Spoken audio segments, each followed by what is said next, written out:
something about the way she moves. I can't figure it out. There's something about her.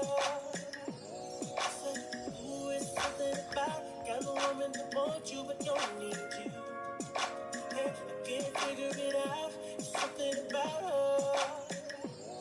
Cause she walks like a boss, talk like a boss, manicure nails or something pedicure ball. She's fly effortlessly. Cause she moves like a boss, do what a boss do. She got me thinking about getting it all. That's the kind of girl I need. She got her own thing. That's why I love her. It's independent.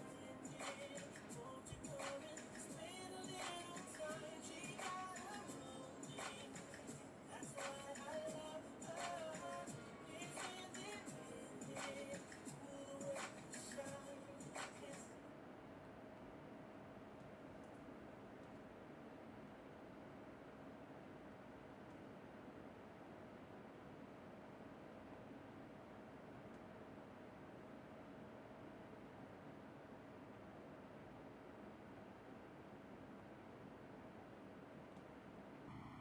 Listen, it's always a challenge when you're trying to get on this thing. I'll be like, what the hell? How's everybody doing? It's Sunday. Work is coming. Lord have mercy. Viral Crimes family. Guess what? Something is not right in this world today. We're about to talk about it.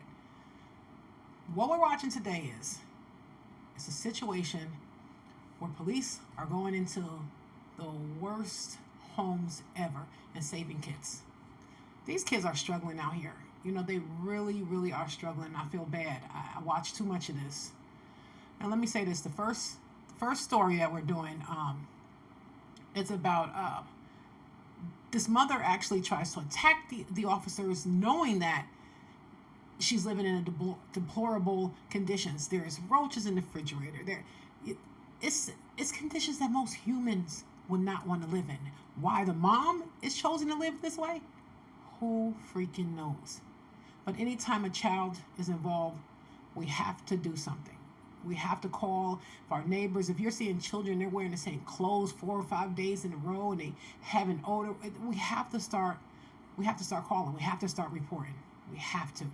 So let's get right into it. Like I said, this is laid back Sundays with your girl.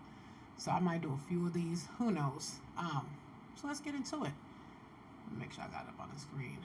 I was trying all day. I got discouraged. I was trying to work on the studio, the crafting side of it, and trying to hook up the multiple cameras to get all the screens, but I gave up. I'll go back at it again and try to figure it out. But that's the last part of this studio that I'm trying to put together so I can start doing my interviews, start having guests in here. But I have to have that multi-camera system hooked up too as well. So, all right, here we go. We got it.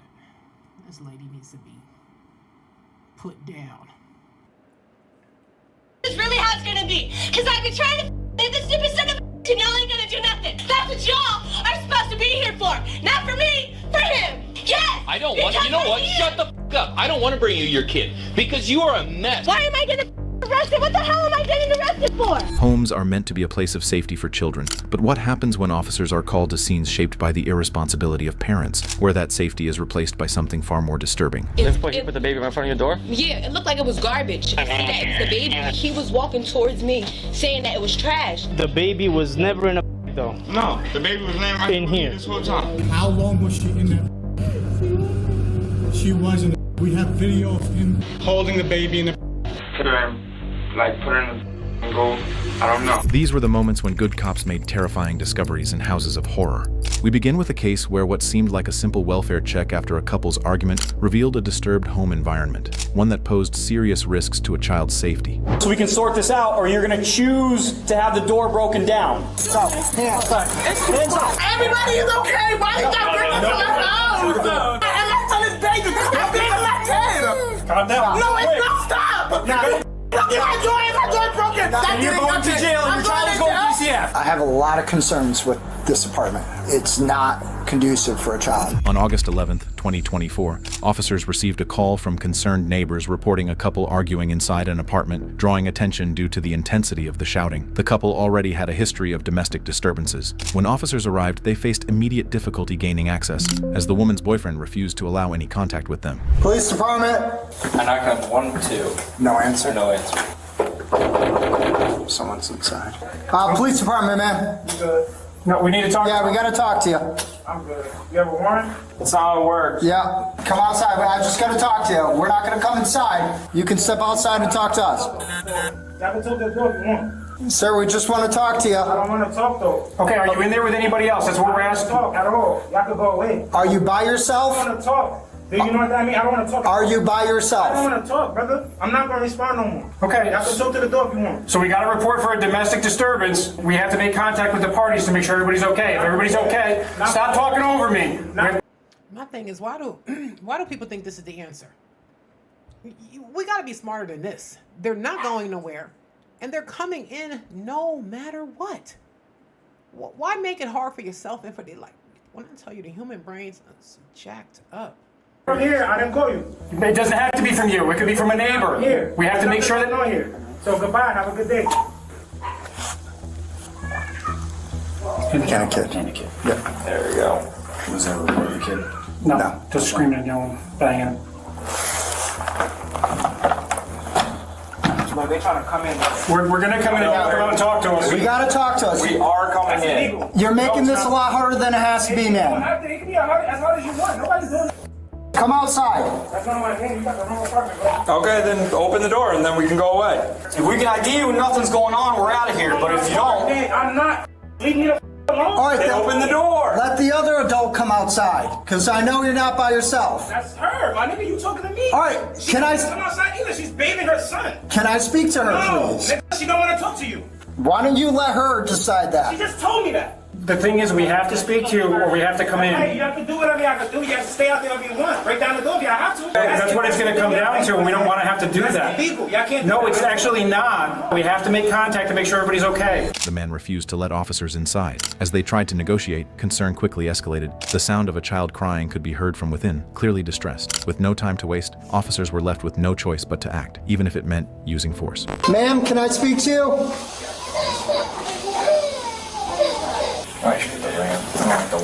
I know this is going to end really bad. This is terrible. Also, I feel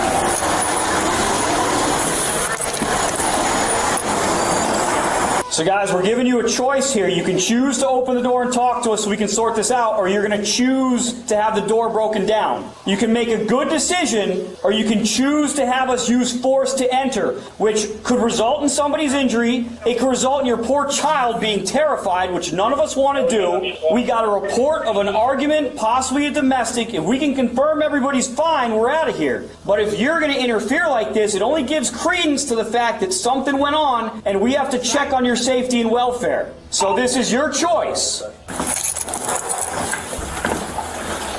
Bathroom's gonna be like right here where the kid is. Sir, this is the last opportunity. You have to open the door. We're gonna open it. it's gonna be high too. Yes. So I think that would go check out. Thank you. Inside. Hands. Stop. Hands. Sorry. Hands up. Hands up. All you gotta do is open the door.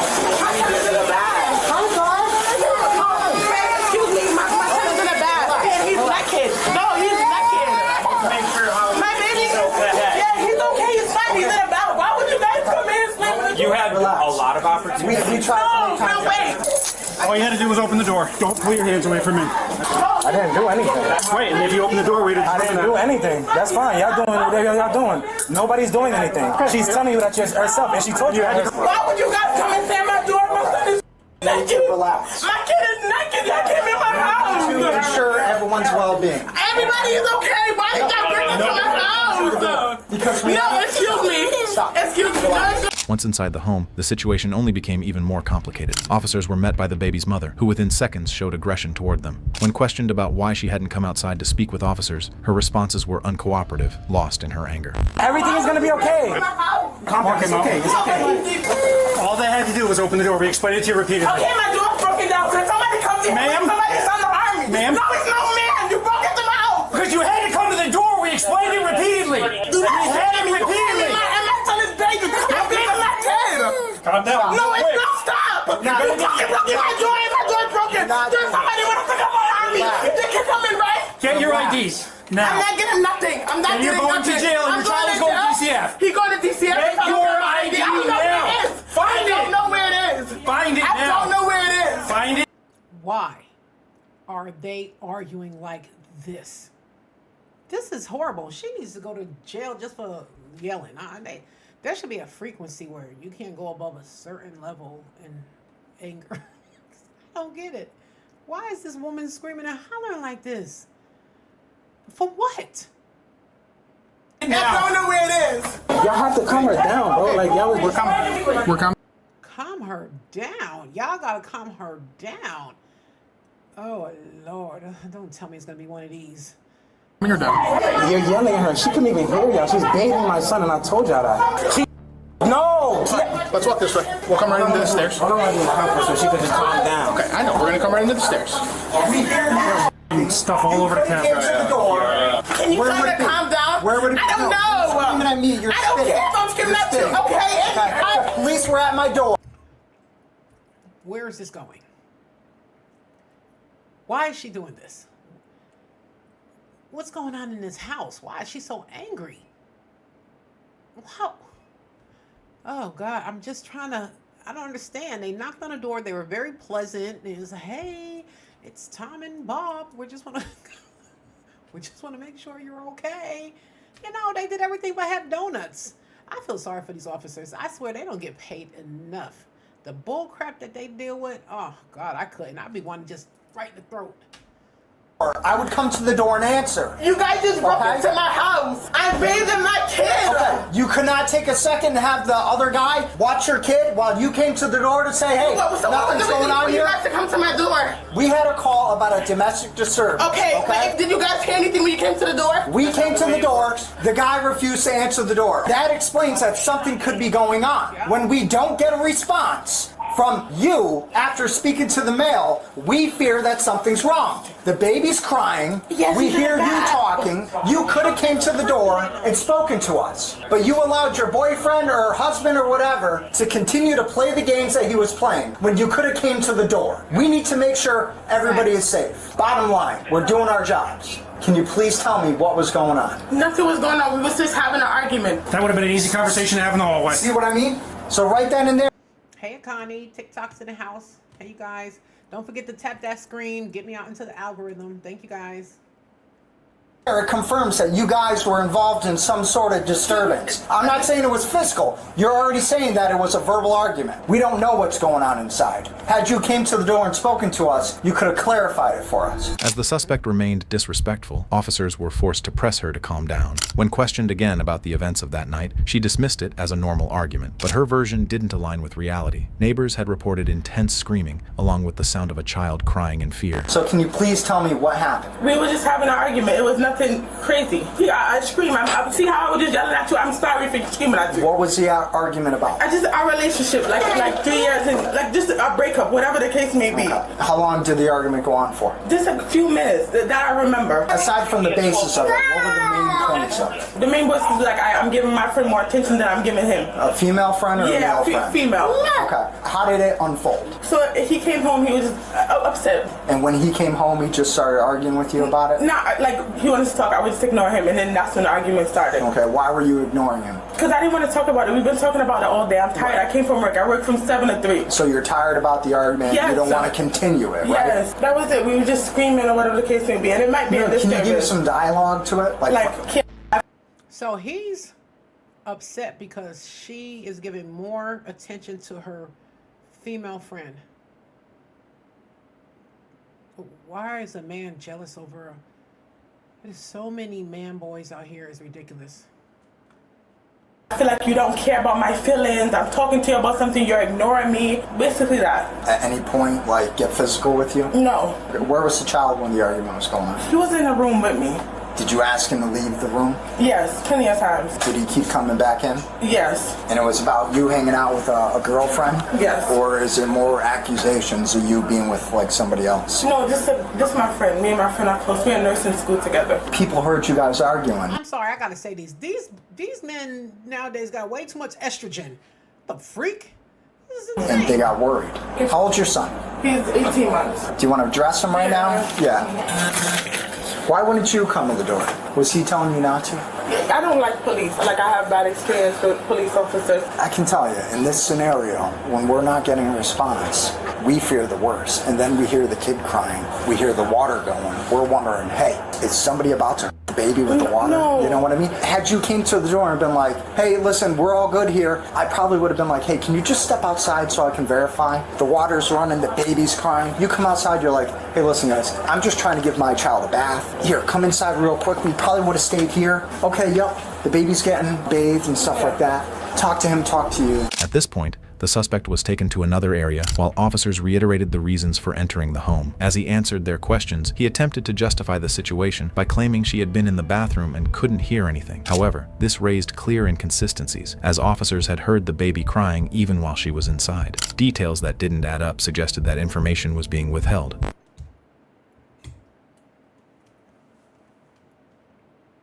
Okay, what's going on? The evidence instead pointed toward a case of No, I'm living there though. Like, that's what I'm saying.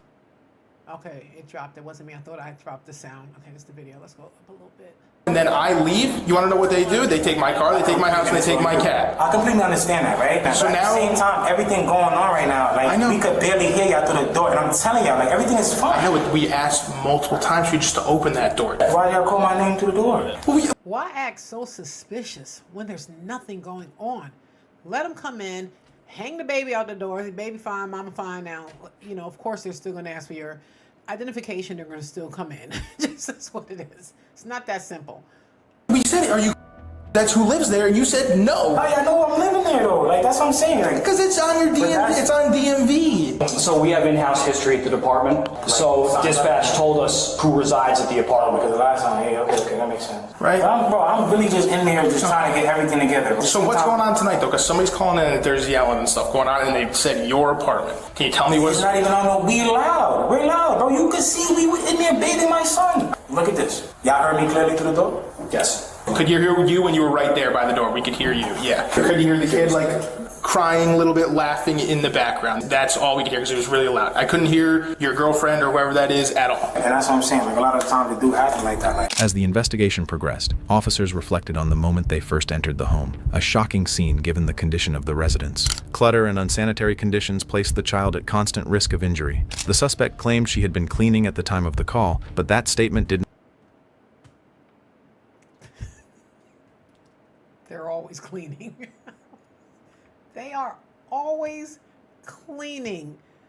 I bet you it's going to be, we watching like 5 of these. I promise you, 3 out of the 5 is going to say, I was cleaning, or I was just about to clean. I was fitting to clean.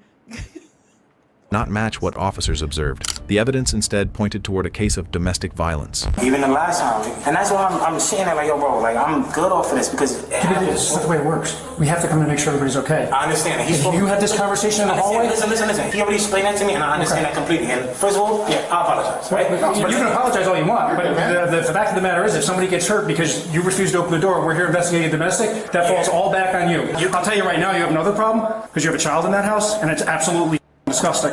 I was in the process of cleaning. Cleaning? Yeah. Well, what did you clean in there? You got to get a shovel and maybe a backhoe to clean that mess. Not really. I'm the one that did all of that. Okay, but you got a little child in there, man. You got to be considerate of that. You got. He said you got to get a shovel and a backhoe to clean that mess. They didn't show us how nasty it was. Ooh. all over the couch. You got stuff all over the couch. My son wasn't here. My son just came home this weekend. Okay, but he's here now. He's here now, and that's not acceptable. Right, and I was at work. I'm cleaning it up now. Okay. So my son is never around that. So you talking about unacceptable. You have no idea. Your son is in there now, and that's not acceptable. But you have no idea how I keep my son. So understandable. I don't care what you think about that. Well, I know what I see right now. All right, and I'm in the process of cleaning. You also see garbage bags. I see a lot of stuff all over the place. Yeah, you also see garbage bags. That's an indication of cleaning. You see mops, you see brooms, all of that. I'm cleaning it up. I promise you. You can come back tomorrow. It won't look like that. I'm not going to come back. I know you're not, because you're just talking. To be honest. No, I'm explaining to you why DCF is going to be involved in your life now. Because that's fine, because I will go through that. It's one day. Everybody has their day. That's fine, completely fine. I promise you, my son is never in a situation like that. Look at him. You're bugging. He's just in the. I'm not bugging. I'm telling you, it's unlivable. And I understand that. I was literally in the process of cleaning an hour ago. What's looking like? A day late. He's sharing his concern. I'm not trying to disrespect him at all, but it's like, bro, y'all came in the wrong time. I know. Happens, right? We're here when we're here. I don't live like that. My son don't live like that. Nothing like that. I'm not saying you are. Yeah. All right, but so tell me what's going on tonight. Why did somebody call that there was yelling and stuff going on? We're loud. We're not in there fighting. We're not in there bugging out on each other. We're loud. We probably got a few. Wasn't even a heated argument. No. No, not even. And she's gonna say the exact same thing, man. Because the last thing I want to do is go talk to her. I'm pretty positive. Well, it's not pretty positive, right? If me and my girlfriend are doing whatever, right? At this point, the woman attempted to justify that her husband had done nothing wrong, but the evidence was clear. His choices would ultimately lead him to an unexpected outcome, facing charges involving his own child. Two people separate us, and they ask us, hey, what was going on? We're going to have the same story, right? Not physical. Okay, but what was it? Arguing, yelling? Arguing, yeah, of course. What are you guys arguing about? Multiple things. Just sit with work, school. I had to work from everything today. Nothing like on her. It was nothing crazy. Just our responsibilities piling up. Yeah. Okay, man, I hear that. Shit, we talking about the house being dirty. Like, mad. Look, I get that. Do you and the father both live here? Yes, we do. Was he telling you not to come to the door? He didn't say anything to me. I don't know what they want. But I'm not coming. I don't want to talk. Did at any point in your mind get across, hey, maybe the police are here because we're having an argument? Probably did. I mean, your neighbors, they don't know what's going on. They hear the shouting. Sounds like pretty good neighbors when they're like, we're in fear for whoever's inside the apartment. Hang tight, okay? Give a coupon for reckless endangerment and interference. Yeah. Okay. Baby's going to stay here. DCF will be contacted. Technically, they both should be go 10-10. But with the kid here. Yes. Yeah. But this is completely unacceptable. Yep. But he's going to go 10-10 on risk of injury because it's his residence. Hey, stay here, little guy. Stay here. All right, where you going? Come here, buddy. Hey, where are you running? Go get mother. Go get mother. You coming here? Come here. Hello. Hello. Who got you? You want to go see your mama? Go see your mama. You get yourself off. All right, come on. He's going to go in on risk of injury to his residence. Oh, what? I did a search for you. You understand the police just broke down your door, right? Yeah. Okay. It's a complete misunderstanding. Okay. I think the only misunderstanding is that you didn't open the door. The suspect continued trying to deflect the accusations, insisting that his wife was unable to speak with officers. But the pieces didn't fit. Officers began to suspect that she might be hiding something, possibly out of fear of her husband. She can even tell you we're getting everything together. I would have opened the door for y'all. Here's the two things you're going to get charged. It's interfering. What did I interfere with? You interfere with a police investigation. So we're at that door, we're asking to get Yeah, and you asked to see, you said all you had need to do was speak to the female. I told her to go to the door. She went to the door. At that point, it's not on me. That's not right, bro. That's not my home. How am I getting charged with that? Yeah, because you are bringing your child into that house. How? I'm not custodial parent. Hop in the car. Bro, that's crazy. Y'all really doing this? Yeah. There's a misconception. You don't need to be custodial parent to be charged with risk of injury. My son wasn't even there. And I'll stop you. I literally was even cleaning before the that. house. I'll stop you before that. I don't need to argue charges with you. You're under arrest. Get in the car. You got the seatbelt on? I want to just say, like, listen, honestly, you can say whatever you want. Go ahead.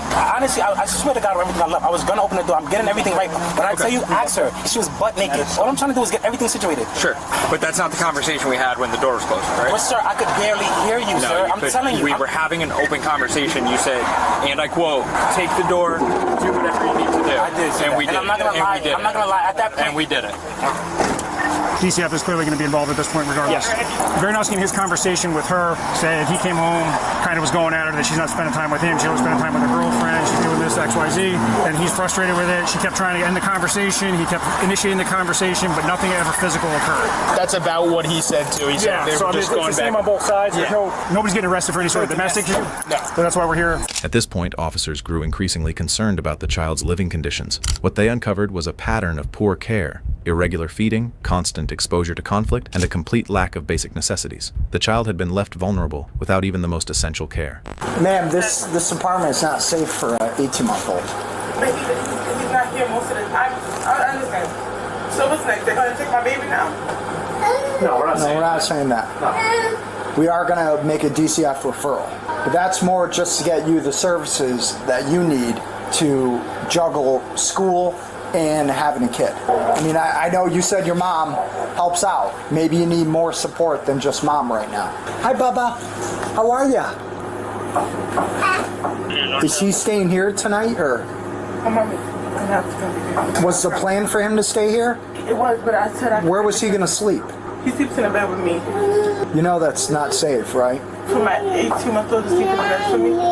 Yeah, because if you roll over, you know what I mean? You can fall asleep on him.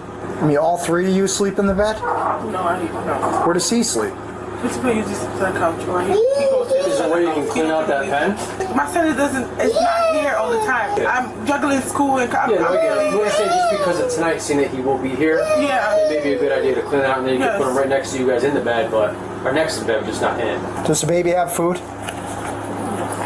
What does he eat? Chicken nuggets, french fries. Is he on formula still? No.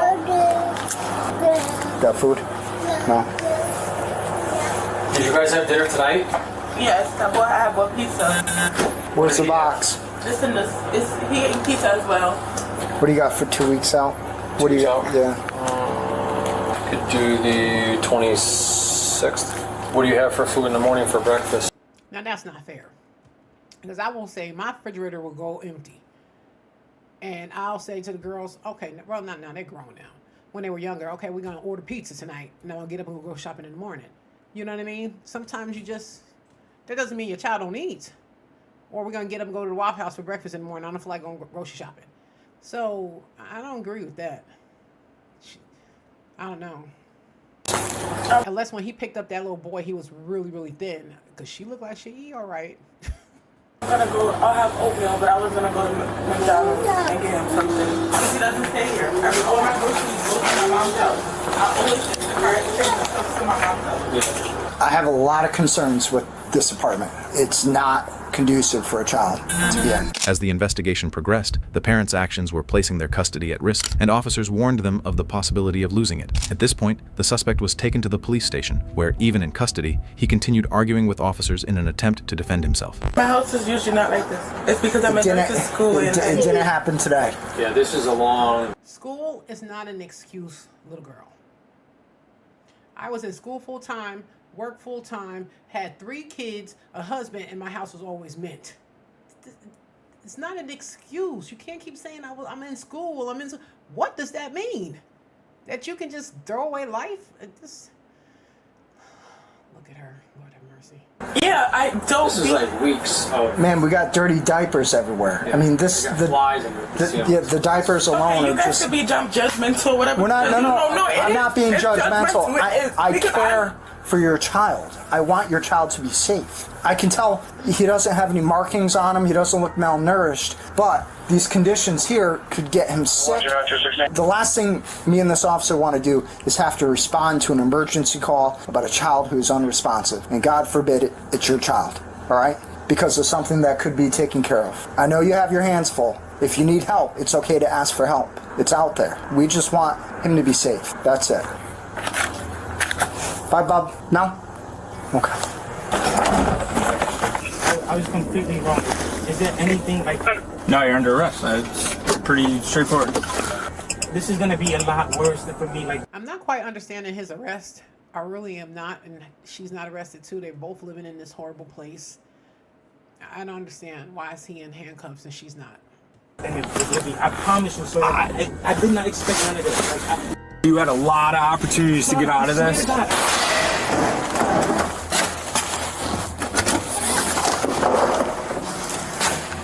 don't want to argue. Okay, we can talk once you're in holding, all right? Yes, Connie, we got a few more we're going to watch after this one.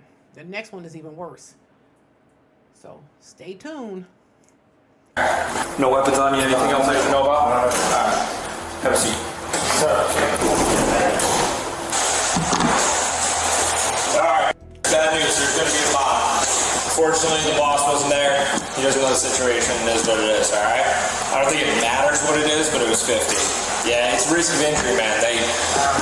Good news, there's court in the morning, so you're only going to be here for like not even 12 hours. Just listen to what the judge says, because you just don't want anything else to come back on you.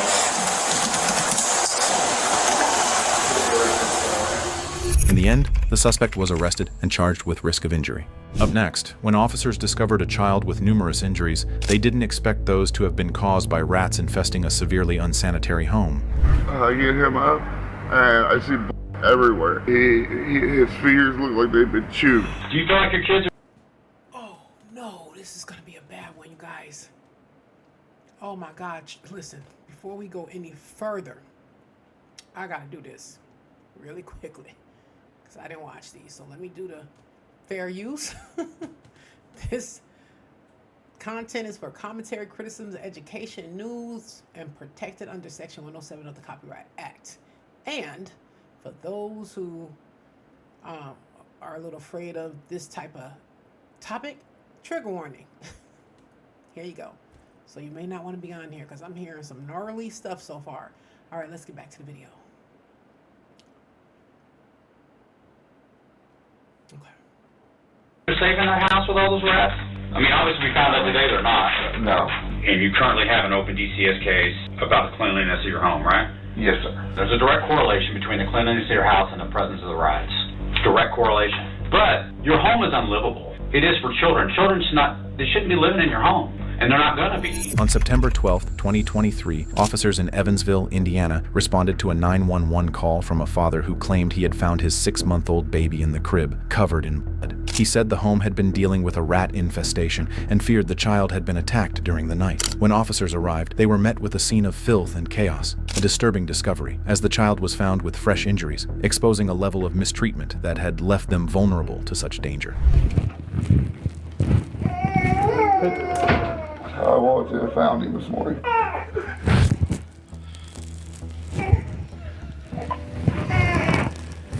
Same one too. Start another card and supervisor.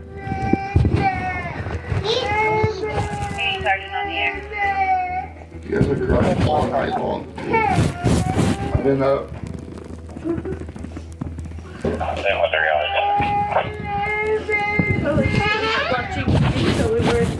Yeah, that doesn't happen when a baby not make a sound.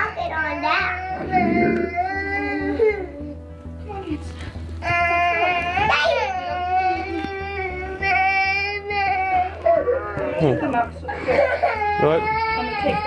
No, they need to stay here for right now. So you're saying you didn't have a mark on him when he went to bed?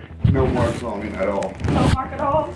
We laid him down. He was happy as could be. He fell asleep. We came in here to watch some Happy as can be. These parents are ridiculous.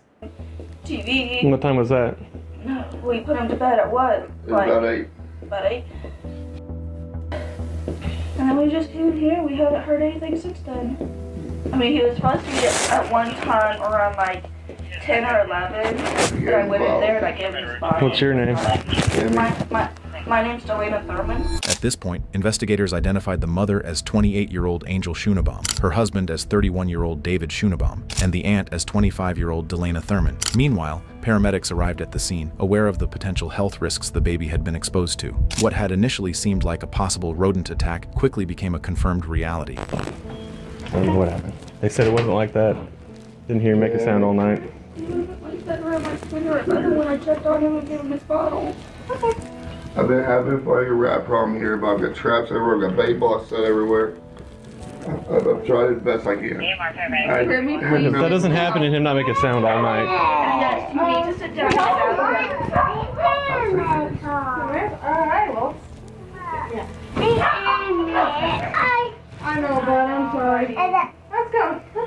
checked out. How about that? I can't go with. Was even more.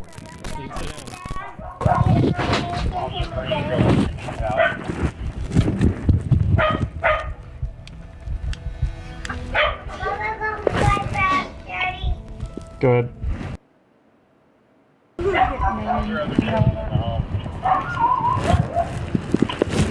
Yes, there's 4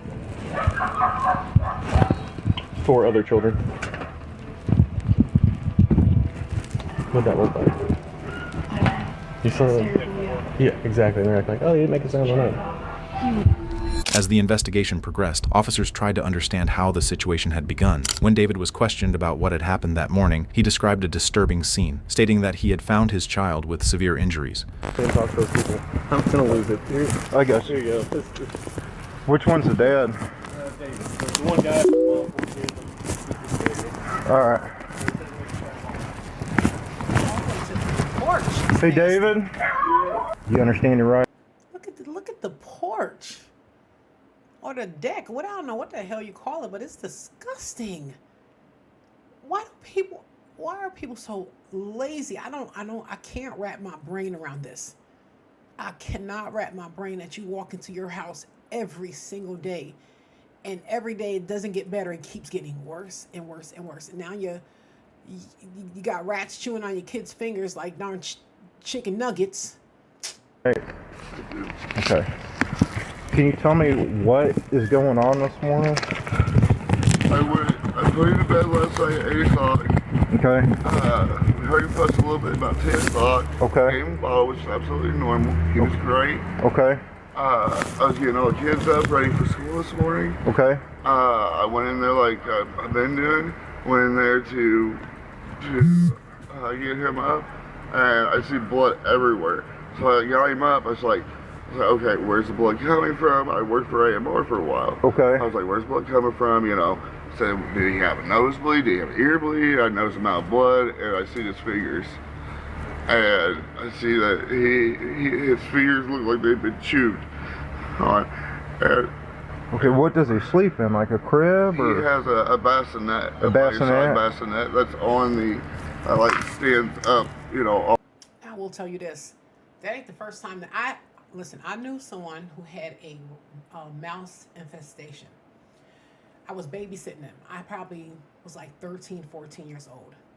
So they would ask me to babysit their child. So I went down there, and you would see like the little droppings, but it started to get so bad that one day before the person left, they were like, oh, we bought pizza. There's a pizza in the refrigerator, and there's some juice in the refrigerator for you. And I had my girlfriend was with me.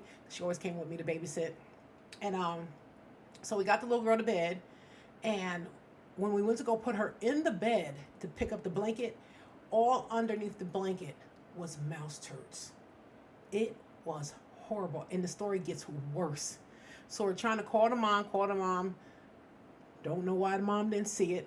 We go into the refrigerator to go get the pizza and the juice. You cannot make this up. There was a dead mouse in the pizza, and there was 2 mice floating in the juice. Can't make it up. They knew they had a problem. The lady, I was like, I'm done. I am never babysitting again. Come get your baby. But luckily after that, like a week or 2 later, they emergency moved and got a nice house and everything. But anyway, so they knew. They're just so dirty that they didn't pick up the blanket. They didn't see mouse droppings. You know, they're everywhere. If they're eating your children's fingers, come on now. There ain't one. Off the floor. Okay. And it's in a corner of the room. Never had any issues. So you think the dog was chewing on his fingers? No. We have a rat problem here. I've been trying to get rid of them. I've got Terminex here. I've got bait blocks. I've got traps. Okay. All set. And it's like... Okay. Can you show me the bassinet? Or if you need to take me, do you smoke cigarettes or anything? I do. You do? Do you want a cigarette? Yeah, the mom's in there with the children. That's my aunt. That's your aunt? His aunt, I mean. According to paramedics, the child had suffered more than 50 injuries across their body. The condition was so severe that a blood transfusion was required due to the amount of blood lost. Yes. The big dog was with you, right? Yeah, big dogs are man, little dogs are in the kennel. Y'all don't need dogs. Y'all need a cat. No, y'all need a lion. You said you had rats. That's all. That's like this. I'm from New York. I done seen them this big. I done seen them sizes of dogs. You were there last night? Yep. I've been working on and you'll have access to all the spaces as well. So. Yeah, little dog's in there, right? Little dog is in the kitchen. Yeah. Big dog's in the office.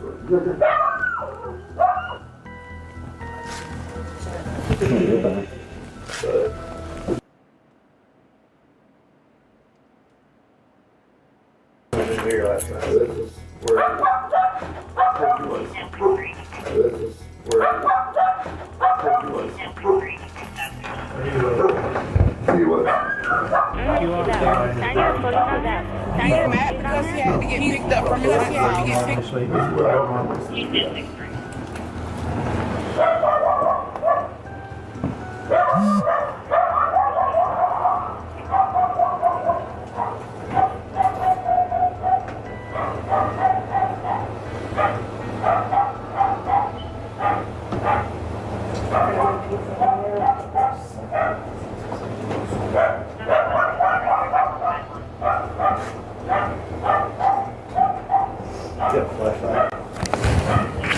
I haven't used it in a minute, so I don't know how good it is right now, but we're about to see. At this point, as officers investigated the room where the baby had been staying, they found the place where the child had been sleeping, conditions that were far from suitable for an infant. As the investigation continued throughout the house, they were unprepared for the conditions they would encounter in the kitchen.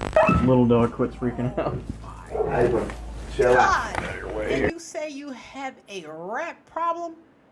No. You're the problem. You've done made a home for the rats. Oh, and he's got a wife and her sister living in a place. And their house look like this. 2 women. Grown women. It's disgusting. Oh, you're good. I'm just trying to stay out of y'all's way. Yeah. I had everything. You have guns in the house? I've got pellet rifle. So I got pellet rifle, crossbow, pellet pistol, and crossbow. So, and then I got a pellet gun. So that's just a BB pellet rifle. Yeah. Get you killed. I say here and this is locked. Are we trying? What, is this a closet over here? Where? I'm sorry. The door that's next to the back door? Oh, no, that goes to the basement. Okay. Yeah. When officers noticed another door leading to a different area of the house, they had no idea what they would find in the basement, a place where rodents were likely nesting, with small openings allowing direct access into the home. Open. See, there's a switch. Down at the bottom of the stairs, there's a switch. There's a switch here at the top, and there's a, like 2 or 3 others. I got it right here. Or is it inside? No, it's right up. Yeah, there's tons of rat down here. Yep. Cop or no cop, you couldn't pay me to go down there. I would have been like, yo, wait for you inside the patrol car. I ain't going down there. Hell no. I don't care what's down there, who's down there. I ain't gonna be down there.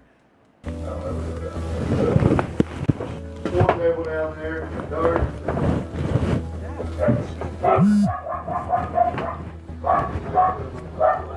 Alright.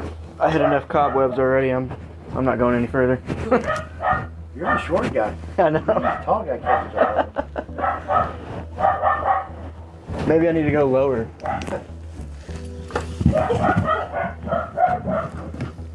Hey, Donnie.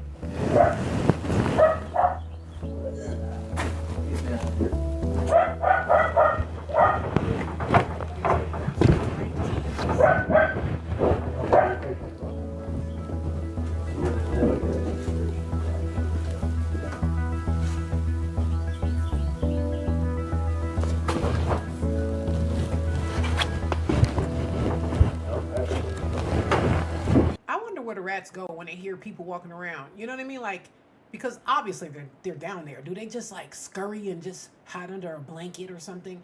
Like, Where are they? They're there. Scary. Any traps over there? No, I see that bait block over there, but I haven't seen any traps. As the investigation progressed, according to David's statement, a pest control company had been attempting to address the rodent problem for months, but the situation had not improved. The main issue, however, was the accumulation of trash and unsanitary conditions that had not been addressed by the parents. I think that is. I just want to stay close. Okay.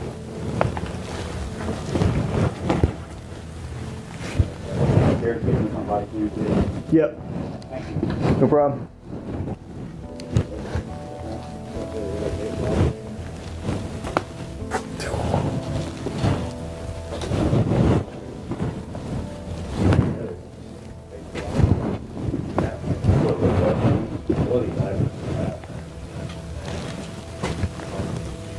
Make sure he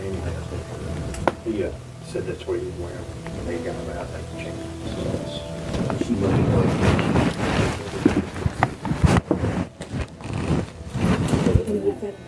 He put the bottle out 10:30. There's not going on the road at 3:30, so this happened between 3:30 and 6:30. There's a 3-hour window, but just kidding.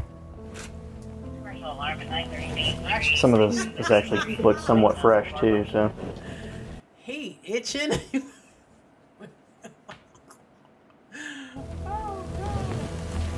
I'm just not seeing any traps there.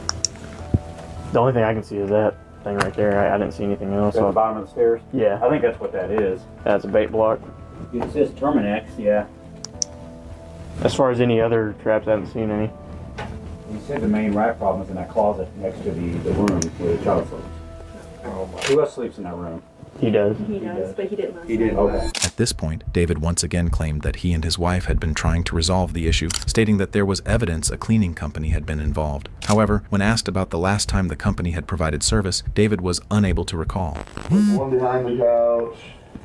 I have one in the bathroom. But they're all gone now, right? Yeah, that's the thing. And we've had that issue, and I said something about it, and she said that they will drag themselves away from the trap, or drag the trap away from it, chew off whatever to get away from the traps. Because, I mean, I'm on my second set of traps. They just I don't know if they're all that way. They've been coming for how long? They've been here for probably 5-6 months. I've been having Terminex here. When's the last time Terminex did that? It would have been the beginning of August. Okay. So I've got it in text out here. Just they text me every time they come. No, yeah, I mean that's all. That'll be on the record. We're just, yeah. If they're coming out and do, I don't know anything about rats or how to. I don't. Yeah, I've never had that issue till here. I really have. I lived here for 4 years, and I didn't have a rat issue till last year. Your sister said your dog got one last month. He had one. A rat? And little dog likes to get rats. But that explains scratch. He had one, and it went down big. So just fighting it. Yeah. Little dog hates rats. This is a good thing. So you lived here 4 years, and you said you had the rodent problem when? Last year here. So 5 years. Yeah. Last 6 months I've had Terminex out here. I've got him on a monthly schedule. And then, I hope he goes to jail. Is this your DCI? I hope he goes to jail. I hope he goes to jail and the mother goes to jail. Definitely need to take the kids away from him and put them somewhere safe. Case worker? Do you have a case? Here's my DCS worker ongoing. When was the last time he's been at the house? Like, it would have been. I don't know when he was here last. Yeah. At this point, David revealed to police that he had an ongoing case with the Department of Child Services. Reports showed the case had been active since 2022, and that a third-party family preservation service had even visited the home. Madeline comes out twice a week. Okay. So we've got 2 workers with Madeline come out twice a week. Madeline? Yeah, and she was just here Saturday or Sunday. Okay. So. Were they aware of the issue? I mean, I assume? Yeah, Madeline is aware. Yes. Okay. I would never guess this issue. Well, I mean, mice eat cheese and... Yeah. That's my thing. No. I don't know anything about them. No, I don't either. No, I'm not saying I wouldn't have guessed. Like I said, I've never...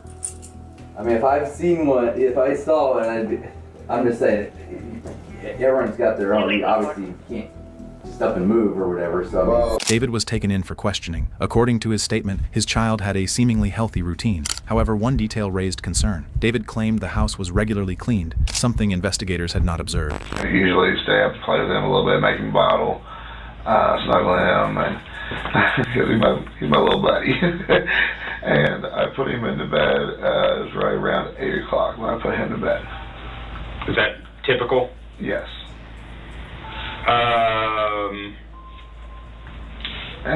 He'd had green beans last night for. And where does he sleep?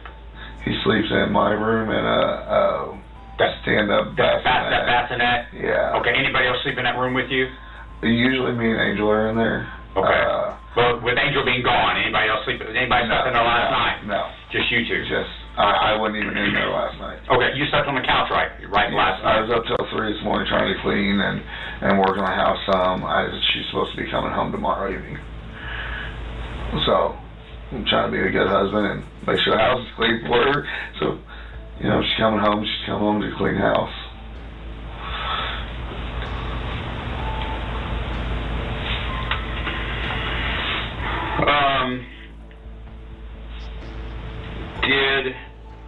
And I know I heard bits of a conversation with Delana, but so at some point so you're in bed at 3 on the couch. Around 10:30, he cried and she made him a bottle and took it into him and he was fine. She said. He cried at 10:30? Yeah, it was right 10:30, 11 o'clock he cried and she went in there, took him a bottle and he was perfectly fine.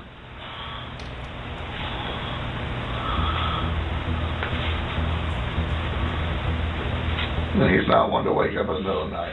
So he's a solid sleeper during the night usually? Very. As the investigation continued, David revealed new critical details. His 3 children had been living in constant danger, surrounded by an overwhelming rat infestation. He does not cry much. He only cries if he's hungry or he's changed. So let's move to, so any other problems or now after he goes to bed, cries at 22:30, 10:30, Delaney takes a bottle, is any other peeps out of during the night? And the baby had that milk on his throat, and the rat smelt it, and because he said it was after the feeding. But the kids were living in danger. This is just a bad situation altogether. Nothing. I haven't heard him. I've run vacuum and stuff off and on. Didn't hear him. Okay. Do you remember if the doors open? All doors were open. Okay, so even while you're vacuuming, the door was open? Yes. Yes. So you don't know if Delana didn't shut the door when she went in there at 10:30 to feed him, after she fed him, didn't shut the door, anything like that? I did some vacuuming and stuff. Our vacuum is pretty quiet, not super noisy or nothing. Like I said, he sleeps through a lot. He can be in the same room, I can vacuum and he'll stay asleep. I'm not sure if I've told him about the rats. But the rats are obviously distinguishable from the mice, because they're much bigger. Yes. And are these very large rats? Yeah, I mean, they're about yay long. That's about a foot? Yeah. Okay. How did he close his eyes at night? Oh my God. I wouldn't have been in there one day. I would have saw that sucker and I would have been out. How did the women stay there? That's because they're nasty. They're all nasty. There's no way in hell. And I've actually, I've got BB gun that sits in the bathroom. You shot him before in the bathroom. At this point, investigators pressed David about the open case with the Department of Child Services. He admitted the case had been opened due to the condition of the home. Investigators pointed in particular to the state of the kitchen, and David's response left them incredulous, as he described the mess as normal. I asked you, when I first got there on scene, was about your open DCS cases. Mm-hmm. And you currently have an open DCS case about the cleanliness of your home, right? Yes, sir. And when was the last time they were over? Madelinger is who we go through for the DCS case. Okay. And they were there Saturday or Sunday. I want to say it was Saturday. And that's a he with DCS? No. Well, DCS is our ongoing casework. Okay, ongoing. Magdalena's an agency that comes in? Yes, is the agency that DCS uses. Okay. And we did this all voluntarily. Right. You know, because, you know, when we talked to DCS, he goes, I open a case. He said, or you can do voluntary services. And we did voluntary services. Okay. I know they give you those options sometimes. You know. So, but specifically it was about the open DCS case, it was about the cleanliness of your home. Yeah, and organization skills. Okay. So, when I walk in your home today, and I look in the kitchen is just trash. This man already has a case with DCF. He said the rats in his house are, this big. Like I said, I've seen them this big before. Running around the streets of New York, this big. The dog, the little tiny little dog, be fighting with the rats. And the rats is chewing on the kids. And they said, we're going to stay. Oh my God. I hope he go to jail. I hope everybody that live in that house, I don't even know what we want to call the house. That thing needs to be condemned. I mean, there's trash everywhere. Dog's been there for a couple hours. You know. But the kitchen, you know, No, the garbage was this high above my table like this. He said it's only been there for a couple hours. But these people are insane. They're crazy. I got picked up, you know, I picked up last night and was cleaning and stuff. Right. And, you know, kids, they get toys out everywhere. But the kitchen, I've been working on remodeling. Like, there was a pile of the mice droppings and stuff that was in front of the oven. The old oven, when I pulled it out, that's where that came from. So I just started remodeling on the kitchen. David seemed unwilling to acknowledge that the real issue was the lack of cleanliness among the 3 adults living in the home. The investigator chose to be direct with him, but David insisted he had never realized how serious the condition of the house had become. Because there is one. There's a direct correlation between the cleanliness of your house and the presence of the rats.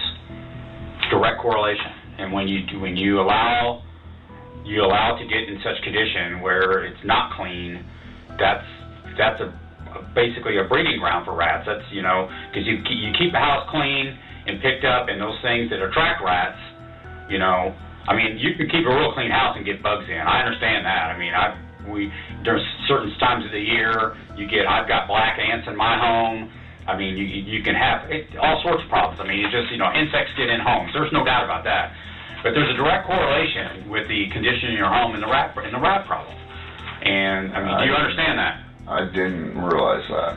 You know, I knew, you know, the mice were, you know, I understood. But when, you know, I was kind of talking to Terminex lady and stuff, she's like, it's the neighborhood, she said, I got houses in this neighborhood, she goes, that I treat, she goes, house could be spotless and there's rats. Right. And I understand that as well. I mean, dirty, she goes, there's rats. Right. She goes, they come up to the sewers, they come up to the pipes, she goes, this area is just, she goes, horrible. Now I will say this, because I lived by the Hudson River when I lived in New York. And down there was known because the mice and rats, they all love water. So you would get 1 or 2 mice, especially during the winter months, but you did things to prevent it. You know, you check your house for holes, opening, stuff is like, looks like a Brillo pad, you put in there so they, you know, you look around, you just don't, and most important, you don't leave food around to give them a reason to want to come back. If you don't have food just laying around, they're not going to want to be there. They want to go where there's food and water. So for this nincompoop to act like he didn't know that his home was the reason why these rats were coming, it's pathetic. He doesn't need no kids. He doesn't need a wife. He doesn't need nobody. Your home is unlivable. It is for children. They shouldn't be living in your home. Nope. And they're not going to be. Because it's just, we don't want this to happen to another child. I don't want it to happen to another child. Yeah. I don't. Right. And the thing is, the other children can escape these rats. Your laying in a, it's not like he can stand up and crawl out and get away from him. He's trapped. I've never had this issue with other kids. In the end, 31-year-old David Schoenebaum was charged with endangerment of a dependent resulting in serious injury, along with 2 additional counts of child endangerment, and was sentenced to 16 years. 28-year-old Angel Schoenebaum pleaded guilty to 1 count of child endangerment and was sentenced to 4 years. Meanwhile, the third adult in the home, the baby's aunt, 25-year-old Delana Thurman, pleaded guilty to 2 counts of endangerment of a dependent and was sentenced accordingly. Moving on, officers responded to a call from a man exhausted by constant conflicts with. Do you guys think that that punishment was strong enough? I think the dad's was 16 years, you know. That's a lot, you know. It's not, still, he was neglectful. He should have got 20. They should have just rounded up. But the mom and the sister, nah. They're the women in the house. They were supposed to clean that house. He was out work. If you're home all day, ladies, and you're doing nothing, and you got a man that's going out and work, he's working 20 hours, 15, 16 hours, there's no reason why he should come home to a messy house. They should have gotten the 16 years. His wife. Because I know me, I would have been patching up stuff. Shoot, that house, you could lick the floor, that house would have been so clean. Conflicts that had started to turn into violence against their children. And then began screaming at me so bad, she finally attacks me, jumps on me, grabs me by the ears, like violently. She was screaming at her earlier so aggressively. He said she jumped on him, grabbed him by the ears. That's not a woman, that's a banshee. Some nose in her face, like as violently aggressively screaming at somebody to hospital. Long time, and then Dad was like, don't, push me. On December 23, 2025, officers in Florida received a call from a desperate father who reported that, after drinking throughout the day, his wife had become aggressive toward their daughter, using verbally abusive language. According to his statement, when he attempted to remove the child from the hotel room, his wife began physically attacking him. In a moment of desperation to protect his children, he called the police. If you want to go chat with him, I'll do. Yep. Hey, man, I'm since you over the mail. Hello. Hey there. How you doing? Feeling better. Okay, yeah. That's accurate. Sounds about right. How are you? You? What's your name? Justin. Hi, Justin. Officer Harris. Can you tell me what's going on here tonight, please?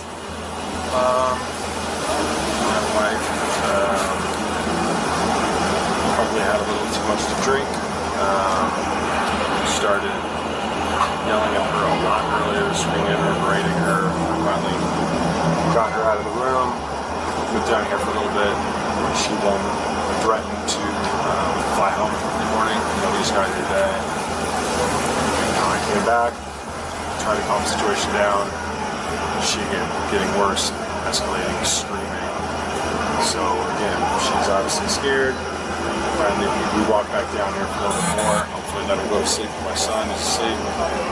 Get back in. She's locked us out. She finally comes and lets us in. And then, again, screaming at me so bad. She finally attacks me, jumps on me, grabs me by the ears, like violently.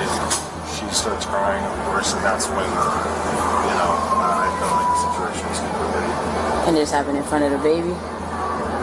Oh, unfortunately. You have your ID with you by any chance, please? Okay, that's fine. And you guys are staying in town for how long? Till Friday. Oh, so you just got here today and you're leaving on Friday? Oh, is this like a family vacation you guys have? Like for the winter break? Oh, okay. And you said she had a little bit to drink, a bit much? A bit much, but then she probably, I don't know, she sobered up, started to, but it just kept escalating. Initially, the man, identified as Justin, said that within seconds his wife had lunged at him, hitting and scratching him. When questioned about the child, he revealed that she had gotten face-to-face with the girl, attempting to intimidate her. And you said she jumped on you from the back, or?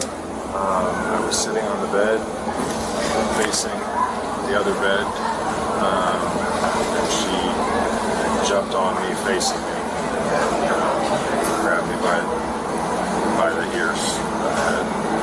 And anyway, did she try to get Zoe or touch Zoe in any way? I mean, she was screaming at her earlier so aggressively. Again, nothing physical, but I mean, like nose to nose in her face, like as violently aggressively screaming at somebody to hospital. Like, just. You remember some things she was saying?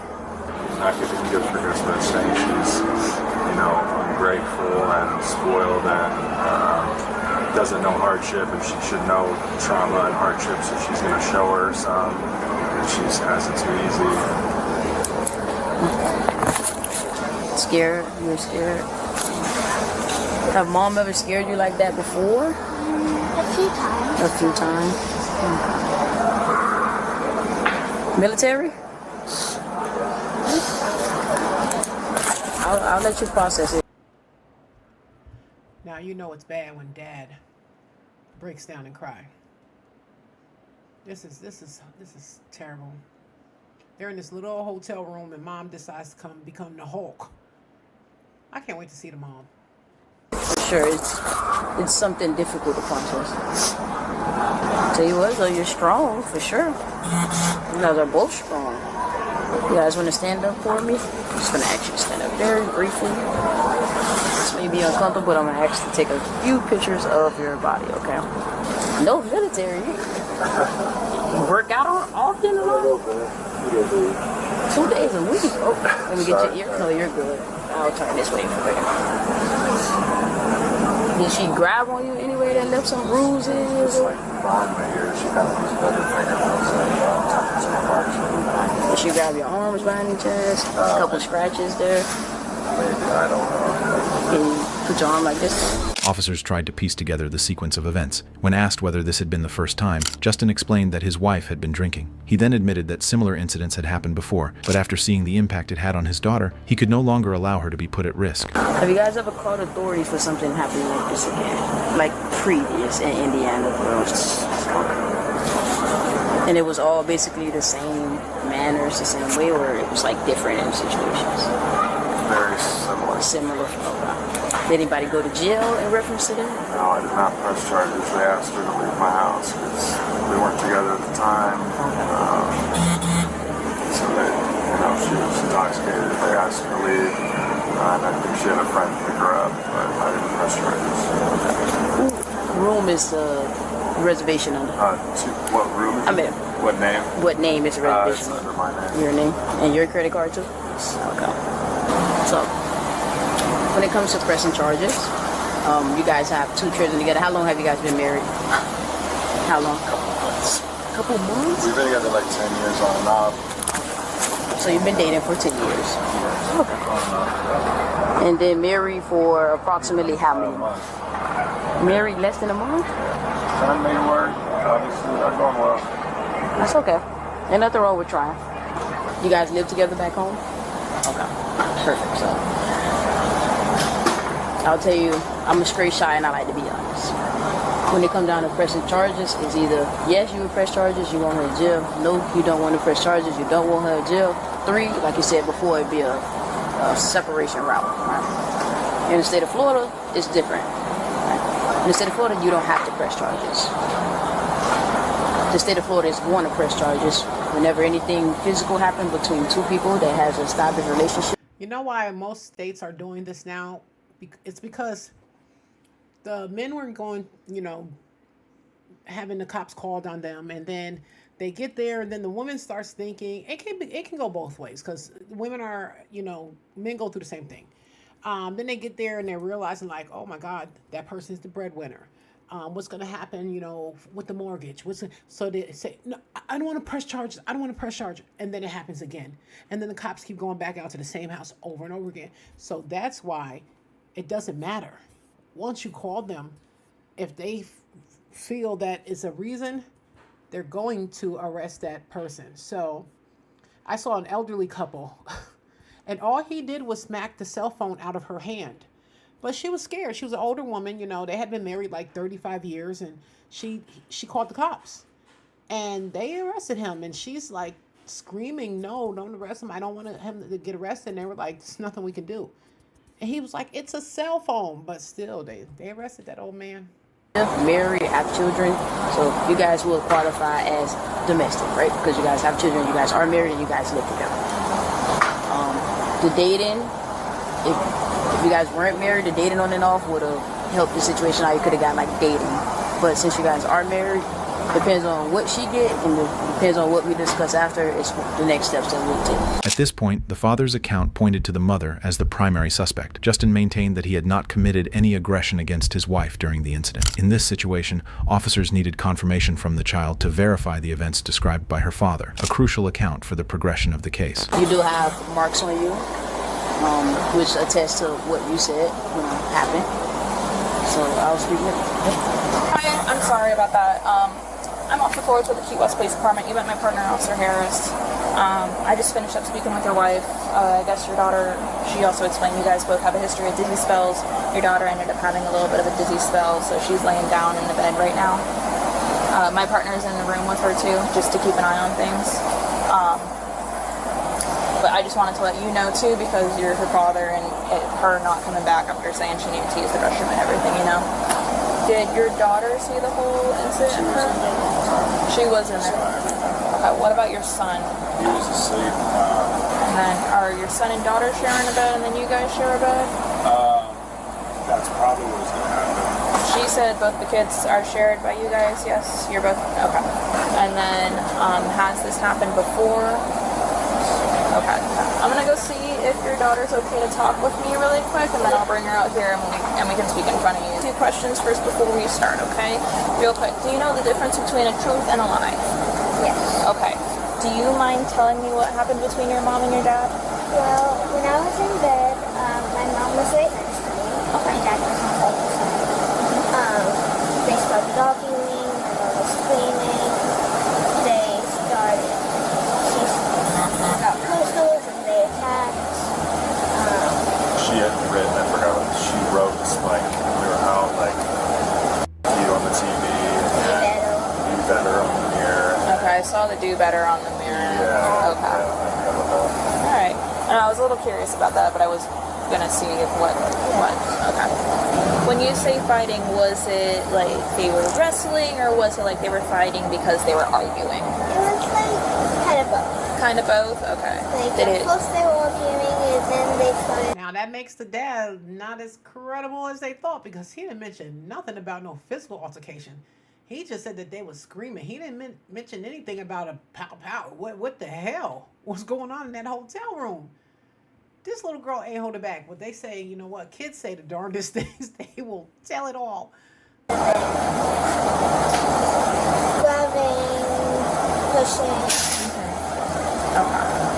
So, okay. Do you know did you see who grabbed first, or was it all just arguing, and then?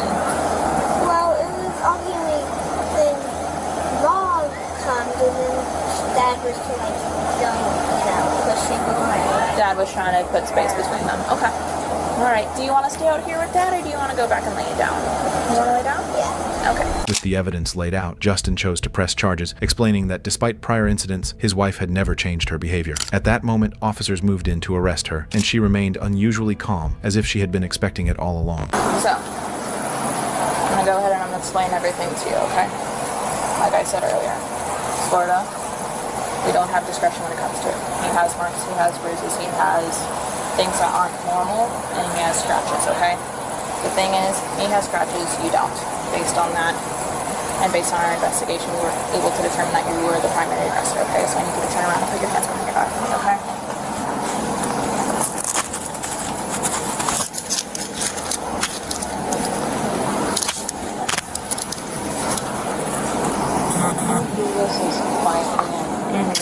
That's why I removed you from the room, and I actually gave you the chance to say goodbye to your children, okay? We're gonna go down over here real quick. I have 7, I have 1 female in custody.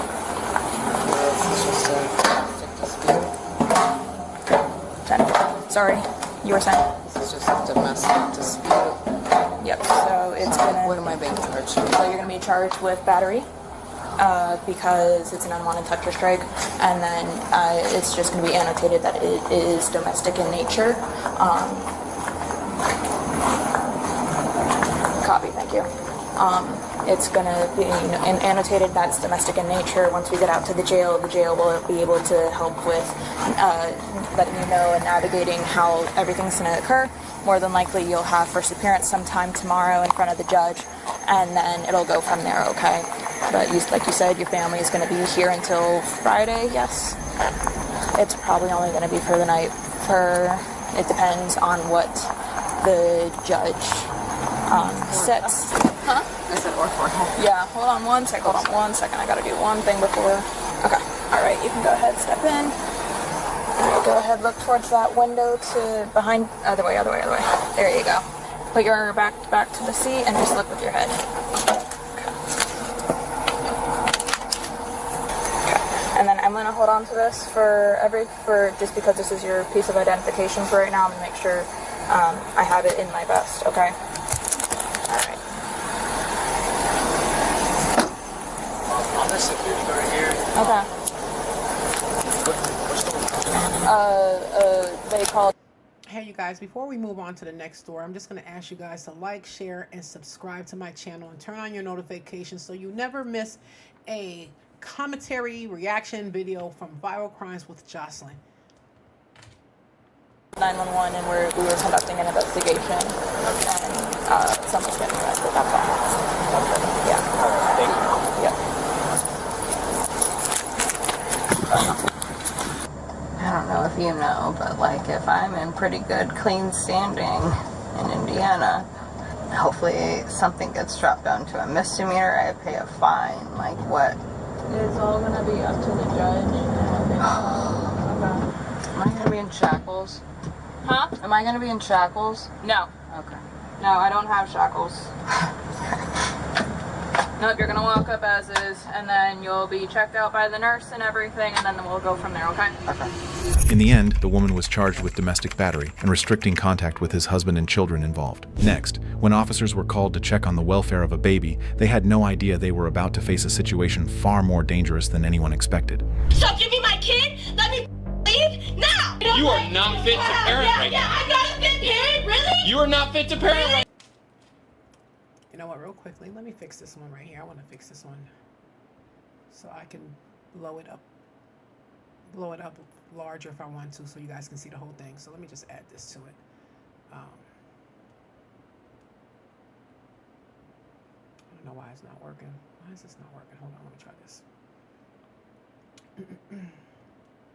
Oh, there we go. Yeah, that's what I wanted to do for y'all. Okay, here we go. Let's go back to the split screen. We'll sit down there. Now look at yourself. That poor baby has done nothing to anybody, and I listen to the way that they talk to her when she's screaming, throwing a fit. Dude, it's a freaking 1-year-old. And she shoved the door shut behind me, shoving me and our daughter into the door frame, in the back of our daughter's head, the door frame. What the am I getting arrested for? I didn't do anything! On January 20th, 2024, officers responded to a residence following a report of a couple involved in a heated argument that had turned physical, resulting in their child being injured. When officers arrived, they were surprised by the suspect, who immediately began directing insults and aggressive remarks toward them. Police department. My God, what? What? Is that how it's gonna be? Yeah, this is really how it's gonna be. Cause I've been trying to leave the stupid son of a and y'all ain't gonna do nothing. So give me my kid, let me leave now. That's what y'all are supposed to be here for. Not for me, for him. Wow. So until I get my kid, I'm gonna be this way. Okay. Because they had no right. He didn't ask my permission first. What do you, I don't know what you're talking about. Yeah, I'm talking about my kid being upstairs that I've been trying to get a hold of and get my kid back for the last 5 minutes while I've been waiting for y'all.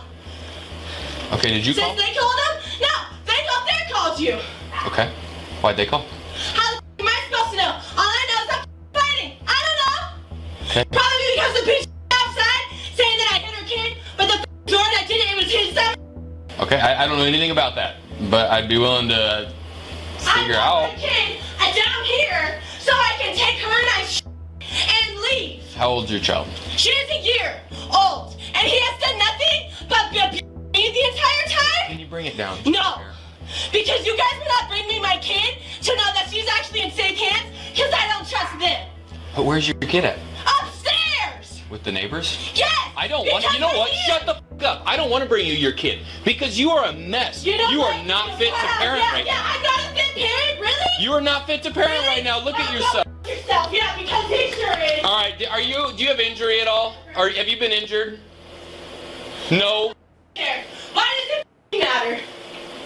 Why? It apparently doesn't then. You won't give me my kids, so why does it matter? You know what? If you can't have a conversation like an adult and act like an adult, then I'm not gonna try and force it with you. Mom that wants my kids so I can leave. At this point, officers were shocked by what they had witnessed. The child's father explained that while trying to remove his daughter from the situation, even while holding her in his arms, the woman pushed him, causing the child to hit her head. These were not isolated incidents, as neighbors had frequently witnessed ongoing arguments.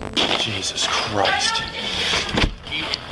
At the doorway here, she had stepped into the doorway without me realizing it, about as far in as my shoulder would have hit about where your badge is on your back. Okay. And then that sent her into the wall?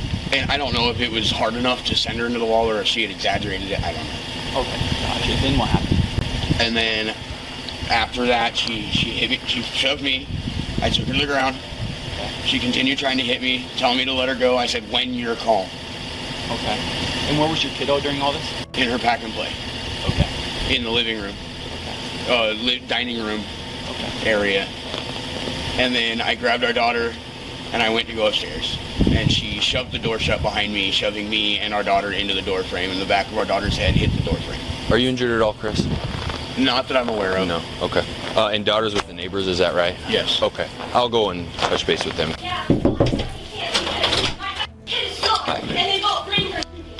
Hi, everybody. My name's Ben Dostal. What's kind of going on? She's obviously irate. I can't get a statement out of her. Every weekend, pardon my language, I'm pissed because the simple fact is you don't put a child in the middle of your fight. No, I hear you. Yeah. Do you guys know what happened, or what did you hear or see before we got here? So basically, it seems to me that she's extremely insecure because of past that he's done. Okay. And so there's constantly a fight every weekend over who he's talking to, what he's doing on his phone, this, that, and the other. Mm-hmm. In all honesty, for 2 years now, it's been the same thing. Okay. It's constant. I am so sorry for my mouth. I'm furious right now, dude. Don't bother me none. That poor baby has done nothing to anybody, and I listen to the way that they talk to her when she's screaming, throwing a fit. Mm-hmm. Dude, it's a freaking 1-year-old. According to witnesses, the arguments had been ongoing for years, with the child frequently caught in the middle. When officers questioned whether the child had been hurt, one witness described how the woman had slammed a door, causing it to hit the girl's head, a moment that left neighbors visibly outraged. Love on it. Give it food. Change its diaper.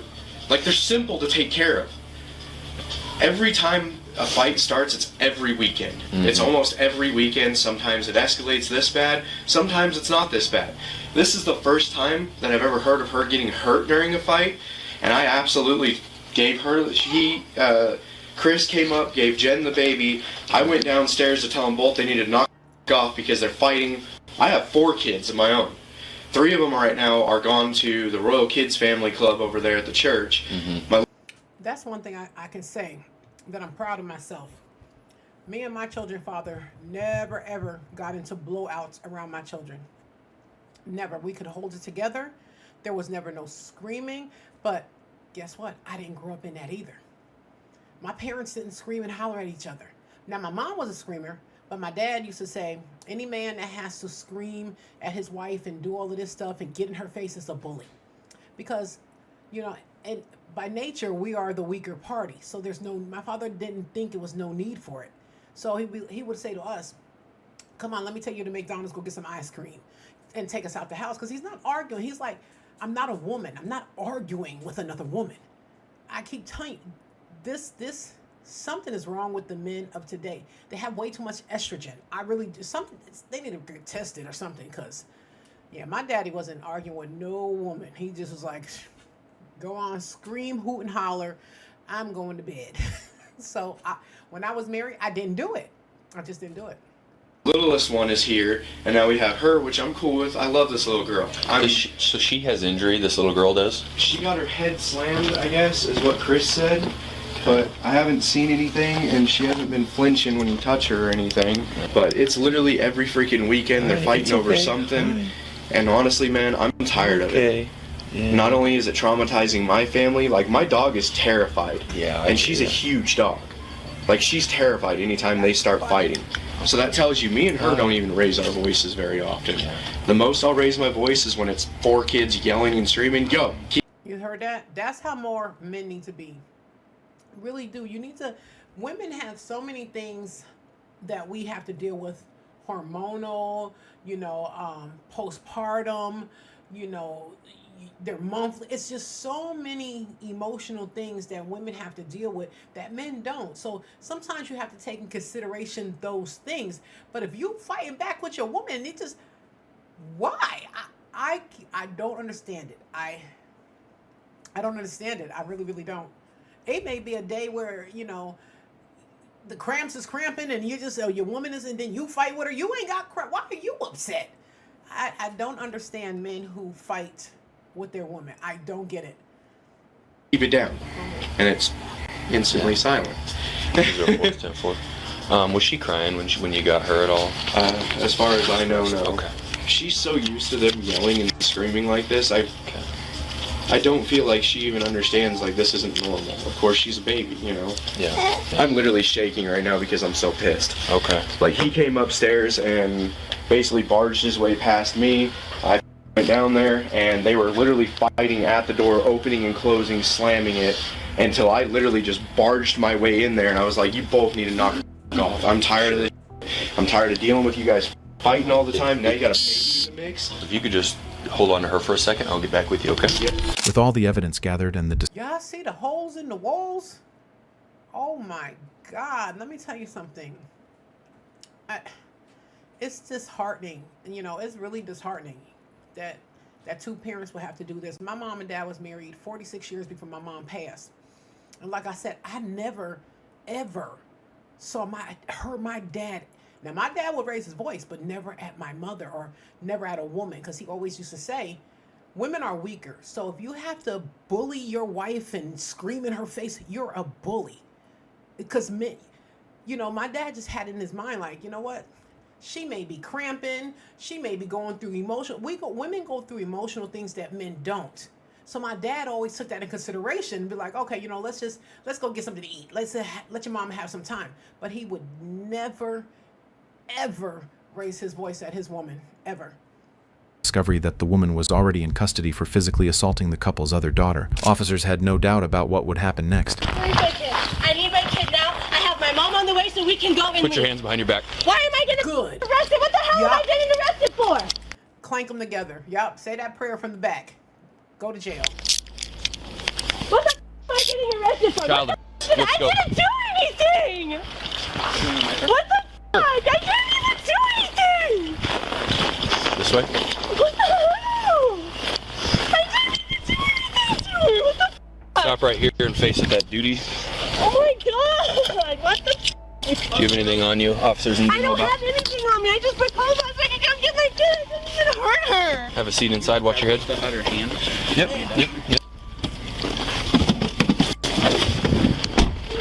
I don't know about domestic assault or anything, but we for sure have child abuse. Okay. So I'm going with that for sure. Okay. What do you want me to do? I think that should be all I need. Chris, from what I've gathered, just so you're on the same page, it sounds like you were in an argument. You were getting the child to remove the child from the apartment. She slammed the door and the kid's head got caught in the door. And slammed the door shut. And in doing so, her chest made contact with my back. Okay. Which pushed me forward. It did contact the door frame. Okay. Hard enough for her. It took her a couple seconds and she looked at me like, gave me that look like, what just happened? And then she started to realize it hurt. That's but the she reason didn't cry for more than a couple of minutes. That's the reason I'm taking her to jail, is because that's child abuse. Can you spell Catain's name for me, please? Chechain. I will have to forward this report to DHHS. Are you involved with a caseworker at all or anything? The only caseworker I'm involved with right now is the caseworker regarding my other daughter. Okay. That is in state custody. Okay. Just so you because of her mother, not because of me. Okay. Just for the sake of full transparency, I have to forward this to them. Nothing I haven't just discussed with you will be disclosed, and so we'll. I'm actually glad that the mom is going to jail because they're always pointing the finger at the men, and I don't like that because it's not always their fault. It cannot possibly be always the man's fault. It just can't be. No one's perfect, so everybody's at fault for something. But I see too many of the men getting arrested, and a lot of times it don't be their fault. So I'm glad to see her going to jail. Do it that way, okay? Do you have any questions for me? No. Okay, I'm going to touch base with the neighbors, and then we'll get her down there, okay? Alicia's going to jail. Christopher for the rest of the day or whenever. Do you folks have any questions for me? Is she okay? Yeah, I think she's okay. Bro, I'm not trying to be an asshole, but we got the problem dealt with at least for today, but just wanted you guys to be aware of that, okay? the instant she comes back, though, it's Pardon gonna be me. an issue, dude. She won't be back till Monday, so hopefully some things can get kind of sorted out until then. In the end, the woman was arrested and charged with a pattern of abuse. Next up, officers in Florida responded to a case after a 5-year-old was rushed to the hospital with dangerously high ammonia levels. Upon arriving, officers were met with a disturbing scene: overwhelming odors of urine and ammonia, combined with severe mold throughout the home, exposing the children to constant danger. I'm trying to fix it. I'm trying to fix it with so much. What's wrong with her face? Her face ain't normal. This can't be real. And everything, but it keeps happening. Stop. It doesn't smell like marijuana, but it smells like urine. I'm not gonna lie. It smells like you have like 20 cats in there. So his urine smells of terrible ammonia. On May 20th, 2025, officers Somebody need to drink more water. You need to get them kids more water. If your house smells like urine because of your kids, you need to get co-host pipe down. They need more water. conducted a welfare check after receiving a call from a hospital regarding a young child's condition. What began as a medical concern quickly turned into a serious case of severe mistreatment. Hey, how's it going? So is it just you tonight? Okay. I can't remember. You're Miss Witt, correct? Okay. So do you have a spot where we can go in where it's like a little bit less cold and hot? Can you go inside? Yeah. Okay. It's a little messy right now because we just have to really move it. And then mom's a little on her period, so I haven't mopped the floors yet. Why aren't you in school? And he tends to this. I don't want to stay in the room, Mom.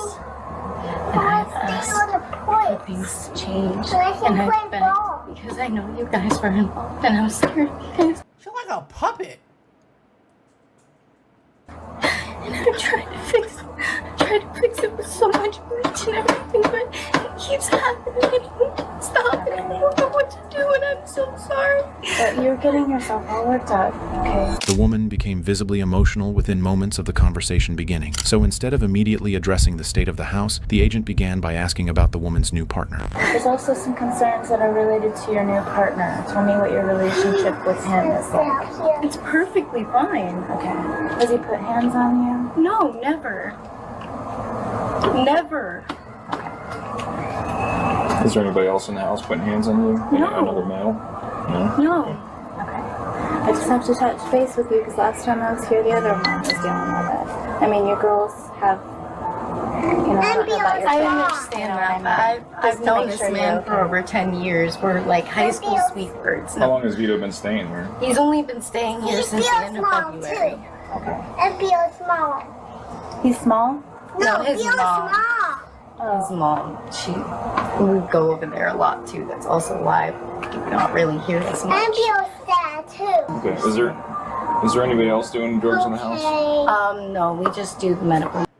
That's it. But you do that in the house? No, we do it outside. Was Lexi smoked inside though? Yeah, but she doesn't live here anymore. We don't ever, no, never. It doesn't smell like. It smells like urine. I'm not gonna lie. You smell like you have like 20 cats in there. I explained that he does. But no, I'm He does telling you, a lot there's a of, difference between a cat and medications and stuff, and he overdoses his medication. So his urine smells of terrible ammonia. and exploring his substance use, right? Are the children being exposed to it? He keeps everything in his safe. His alcohol? His alcohol and everything he keeps in his safe. But he's getting drunk. So where's he getting drunk? In his room. His room. And he pisses himself. This is another, like he gets up and pisses himself. Like, we've had instances where he's tried to come out and can't. I was warned by my landlord if I call the cops, I get kicked out and evicted, and I have 2 children waiting for to go. We're desperately like on going on Social Security so I can have income coming in. He's got a really nice job, pays really good. We're trying to get out of here. We're desperately trying to get out of here. After briefly addressing the woman's situation with her partner, the agent shifted the conversation. The focus moved from the relationship itself to the overall stability of the household. And then what's up with the garbage service? When did that start? Who's responsible for that? John, because they told us we could pay $60 to add on to a can, so... You guys just need to go, like, collectively do that. We've done a couple dump runs. No room. Get. We've done a couple dump runs. Our late friend Dakota, he just passed away 3 weeks ago. He was helping us take stuff to the dump back and forth a couple times a week. Where is their dad? Corey, I have not heard of. Our was child support case. abusive one, right? Yes, he's the one that had the misdemeanor on him. He has not been anywhere close to us since over a year. Our case closes on June 4th. You're gonna go to school next year, though, right? She's going to school in the fall. In the fall? Where's she going? I got an appointment to take her down to school for next month. Okay, you don't know yet? No. We're gonna try and get her on. Listen, I'll be trying to eat. I'm greedy, big back.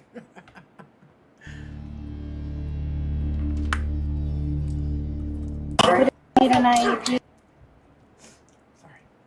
Is like that I've gotten told by like my specialist that knows a lot. I don't feel like angry or get upset. She knows everything. Like I was like that as a child, and they didn't do anything about it. So I was just bored, and I was acting out in class because I was bored. I knew everything. I aced every test. So I just want to make sure that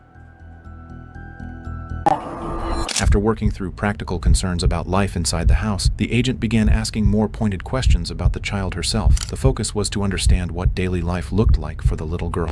You're covered in bug bites. Are those, what kind of bugs? Are these Mosquitoes. Mosquitoes. You scratch them, huh? You need bug bite makeup, I think. No, I don't. So, Akani, you don't think she look right? She look weird, don't she? She look like something wrong with her. Like, I don't know, she like an alien to me. I think she make her boo-boos go away. That's right. That's pretty smart. You want to step in, and I'm going to out here with me, okay? I'm going to close the door to have privacy. And you trust that I'm going to take good care. Okay, you're gonna just talk to me for a minute, okay, kiddo? Okay. So look at me. You remember me? What's your name? We sometimes we in the butt depending on how bad it is. We first. And if it keeps happening, then we, 1, 2 on the butt. You never use anything else besides your hands?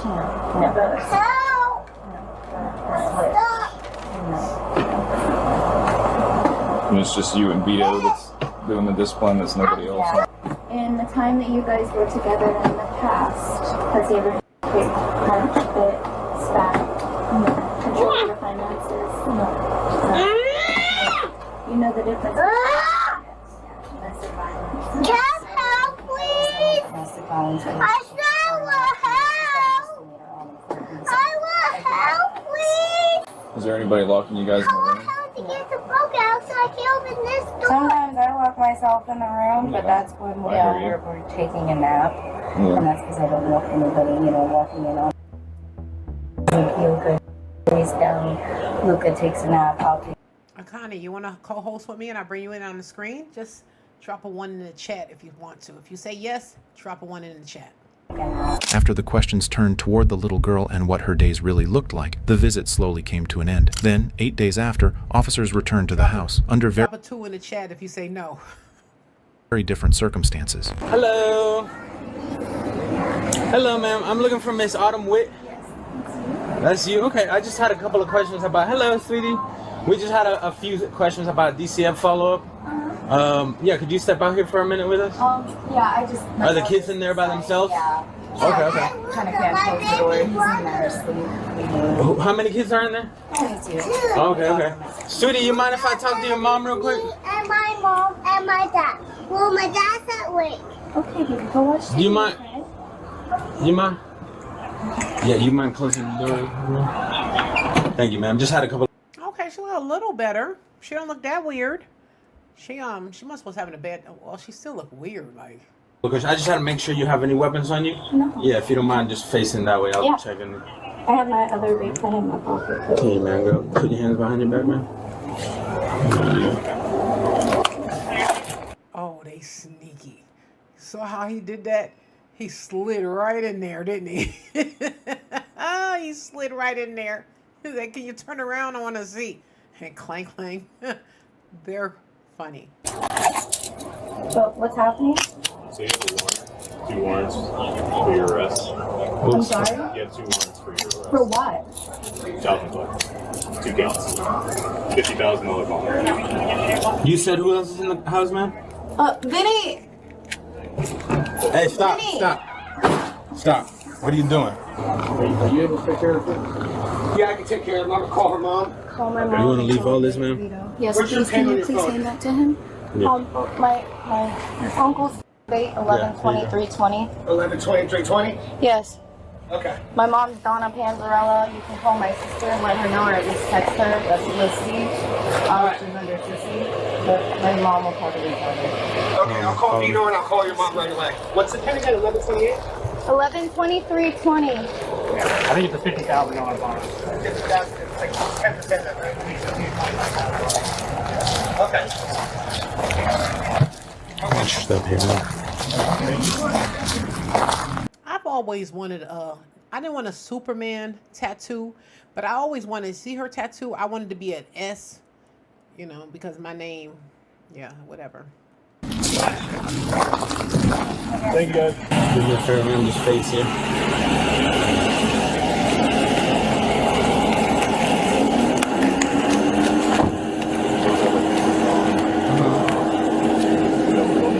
Yeah, she stated she doesn't have anything else.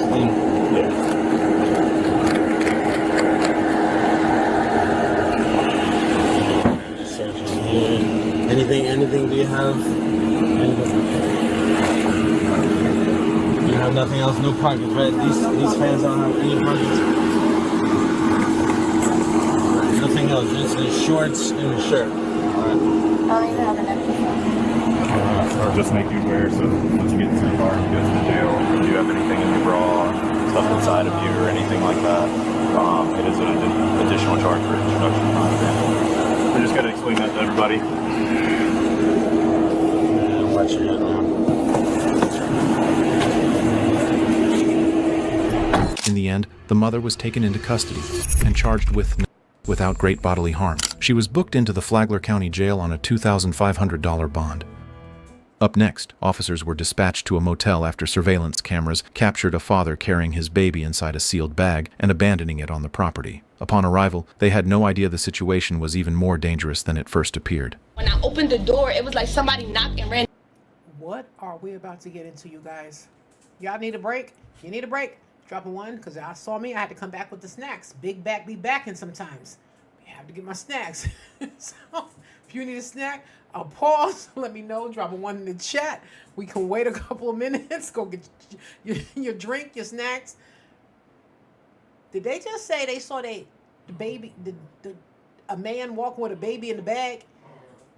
This world, let me tell you something. There is something that's not right in this world. I'm telling you guys. And if you're part of the Viral Crimes family, my co-host wants to get some. Come here, co-host. My co-host wants some attention, you guys. My co-host. All right. What do you want to tell him? Tell him. Say like, share, and subscribe to Viral Crimes with Jocelyn on all platforms, right? What are we on? Tell them. We're on YouTube, Facebook, Instagram, TikTok, Kick, Twitch, Rumble, Patreon, and X. You can find us everywhere. And go ahead, tell them. We have a sub channel. We are now starting These criminals are crafty. As we craft and we talk about these criminals. So, but today I tried to get it going today, but it didn't work out. But that's all right. We're going to keep going. Right, co-host? Okay, enough of the co-host. Goodbye. Get down. All right, so, yes. So if you need a snack, okay. All right. We got some ones in the chat on TikTok. They're going to get snacks, so we're going to wait a second. Okay. A second. Let's go. The way, but you could hear like the plastic at my front door. When I went to hop out the door to see that it was the baby. How long was she in that? She wasn't. We have video of him holding the baby in the. He's what? On January 23, 2021, police were dispatched to a motel following a shocking report. A child had been discovered inside a trash bag. As officers stepped onto the scene, confusion set in. They had no idea just how close the situation was to turning. I will never understand this because you know they have in a lot of different states. I don't know what state these people are in, but they have that safe box where you can literally go. It's no cameras. It's all anonymous. You can go in there, put your baby in this box, shut this box, and it alerts the police department or closest, EMS. Is it emergency medical? Yeah, and the fire department, and they'll come. They have a certain amount of time to get to this box before the oxygen runs out. So why don't, and then we have the safe place. You can bring your child to a church, a convent, and nothing would happen. Why do this? Why would this be what you want to do? If you can bring that baby to a fire department and there's no repercussions and you can go on with your life, they adopt your child out and everybody is living a great life. But you rather put your baby in a garbage bag and in a dumpster? Why? There's too many other options. I always say to myself, if God allows me a second chance on this earth and I come back, I'm going to be a doctor and I'm going to study the human brain. Fatal. Room 105? Yeah. Can you open this for me?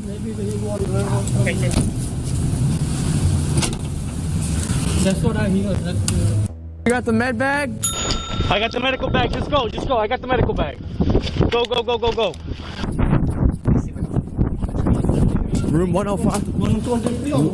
105? I'm gonna look real quick, see what we're gonna watch later, because I got a little energy. So we're gonna go into the next one, but let me find something good. Police department.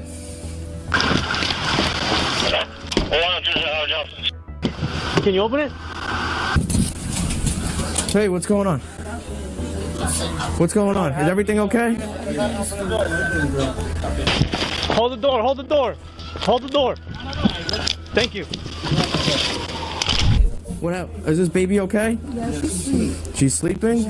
Let me check her. Make sure she's okay. She's okay? Yeah, I'm moving her so she's crying. All right, so what happened? It was in the, he had the baby in the bed. He had that baby in the bed. He was trying to scare me. So what's happened? I don't even know. I just heard that there was a baby in a. I was laying down. Yeah, that was the baby in the. I don't know why they were saying the baby was in the. Okay, baby's fine. Baby's breathing. Okay, yeah, she's breathing. Breathing and conscious. Can you open your eyes for me? Whose child is it? Mine. Your child? How old is she?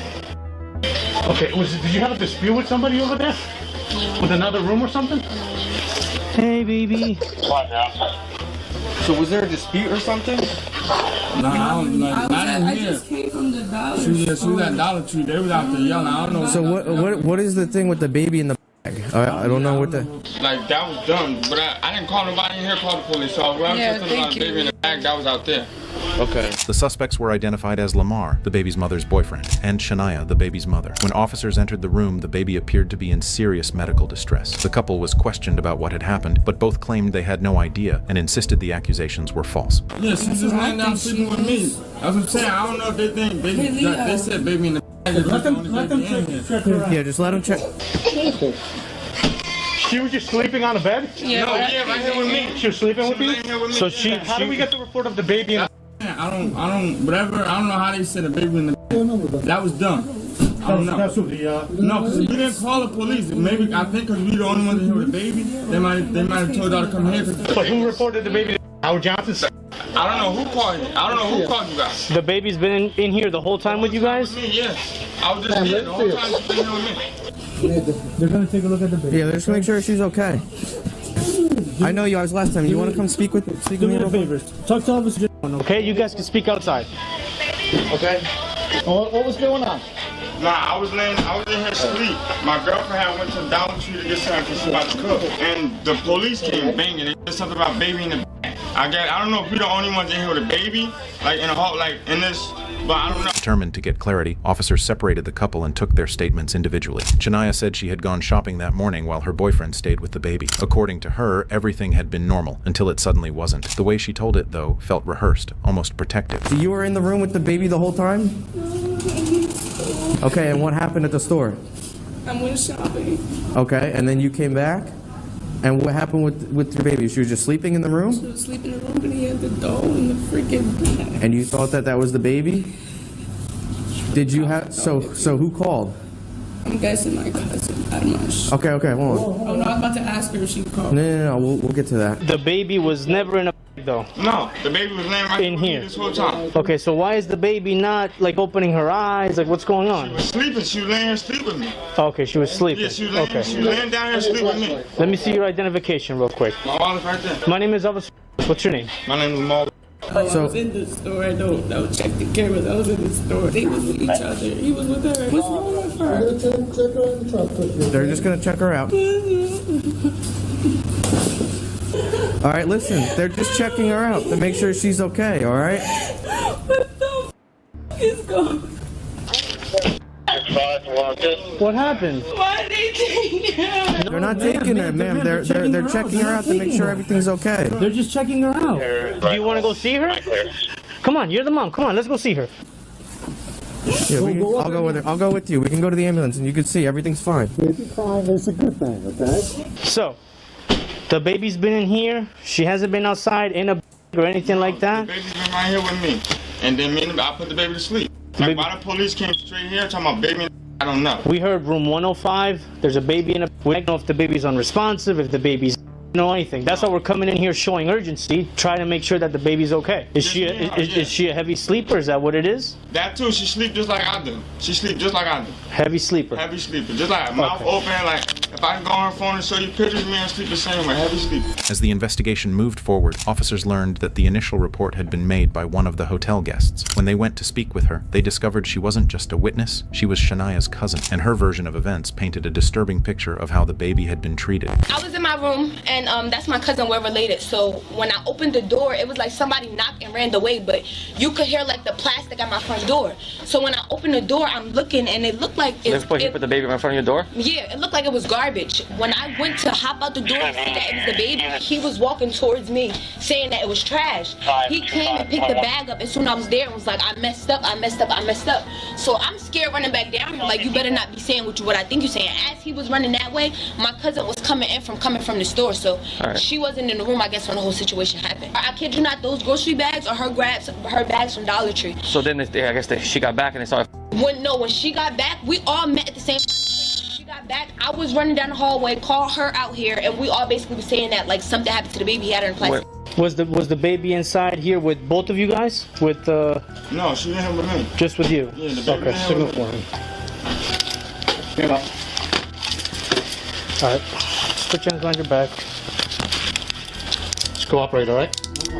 While Lamar was being taken into custody, Shania gave what seemed like a detailed account of the events, but something was still missing. It wasn't until officers pressed her further that a chilling detail about Lamar finally came to light. Why did they call? I guess they heard a commotion when you were you said when you found the doll in the bag. Yeah, but that wasn't me. My cousin said that the cops were already on their way before. So did you have a commotion going on in the room? I was coming from Dollar Tree, no. So you have no idea who? No. Okay. No idea. I'm just trying to figure out how the whole baby in the thing even came about. I was walking, and Lamar was walking down the hallway. My cousin was they was yelling at each other, him and my cousin. All right, listen. When you came back to the room, the first thing you did, you opened the door and you saw the baby in the bag. No, he had it in the hallway. He was walking with it, and I guess when he seen me, my cousin said, "Shanae, is that you?" And I said, "Yo." And then he walked into the room, and she was like, "He got the baby in the baby." So I started knocking on the door. I said, I'm So he was carrying a doll in a bag? Yes. Okay. Okay, and then what happened when you went in your room? I just seen like I looked open this to see what it was. I seen it was the doll and just threw it. Where was it laying? What? The bag. It was on the bed. It was on the bed. Yes. And you ripped it open and you saw it was a doll. Yes, and I threw it. I tossed it. Okay. And I seen her on my bed, laying down. Okay. Okay, and then your boyfriend, did he say anything He about? just apologized. It's a joke. He just apologized because I really thought it was her. Like I thought it was her. You thought it was her? Yeah. Dang, that baby crying like he got a smoker's issue. Listen to his throat. And it wasn't. Okay. Baby doll. All right. So you didn't argue with him at all? No. Okay. At this point, Shania began questioning why her daughter needed to go to the hospital. Her reaction didn't go unnoticed. It seemed less about concern and more about what the visit might mean for her boyfriend. She continued insisting he had done nothing wrong, a stance that quickly began testing the officer's patience. Why is she going to the hospital? Baby? Because she has to get checked out. She absolutely has to get checked out. Okay? Your daughter's gonna be okay. The number one thing in life is that little baby, right? But how long was she in that? She wasn't. We have video of him holding the baby in the. You got to tell us the truth. How long was she in the? Did you guys have a dispute that he would do this? He's what? This is insane. That baby was in that bag. She knows about it, and she's trying to protect the man that put her baby in a. What is wrong with this world today? This world is so horrible. It makes no sense. The world does not make sense to me. It really doesn't. I'll tell you this. The world stopped making the world started to make less sense to me when I moved out of New York. Like the things that I've experienced in the state of Georgia, I moved in here when I was well going on 40, so I was not no child. And I thought I've seen everything or experienced everything. But when I moved to Georgia, I'm telling you, I've experienced stuff here that I would have never thought that I would have. I've seen a lot of first here. I've experienced a lot of first here. And this right here, she either from Georgia, Florida, I promise you. All the cases of Georgia or Florida. How long has he been paranoid? What do you mean he's paranoid? He's been to Paramus Medical Center. Okay. They let him go. Okay, why was he there? I don't know. I think he took something that was laced or something wrong in it. Okay. The whole story you told me, it's not adding up because apparently they have video now. So can you please be honest with me? Okay, everything I said was made up. Guys made up. Okay. I opened up. As investigators dug deeper, a new angle emerged. Shania claimed her boyfriend hadn't been in a stable state of mind, possibly influenced by something more. But when a family member stepped in, the story took an even darker turn. What's up with my son? Trying to figure out what's going on. Who called you? This is my wife. Nobody called me. I came to bring him some black and mild. And he has the daughter? Yes. All right. He's under arrest. He's under arrest? He's under arrest. All right. He's right here. Can you talk to my wife for a minute, please? Hello, ma'am. I don't know exactly what happened, all right? It's still being investigated. The baby's okay. And my son's sick. He's been trying to get admitted in the hospital for the last He's got some mental issues. Well, he's going to be at the police station, and then I don't know where we're going to go from there, okay? Yeah, you need mental help. You need some mental help. You need mental help. Right. Baby's with the mom. They're going to the hospital.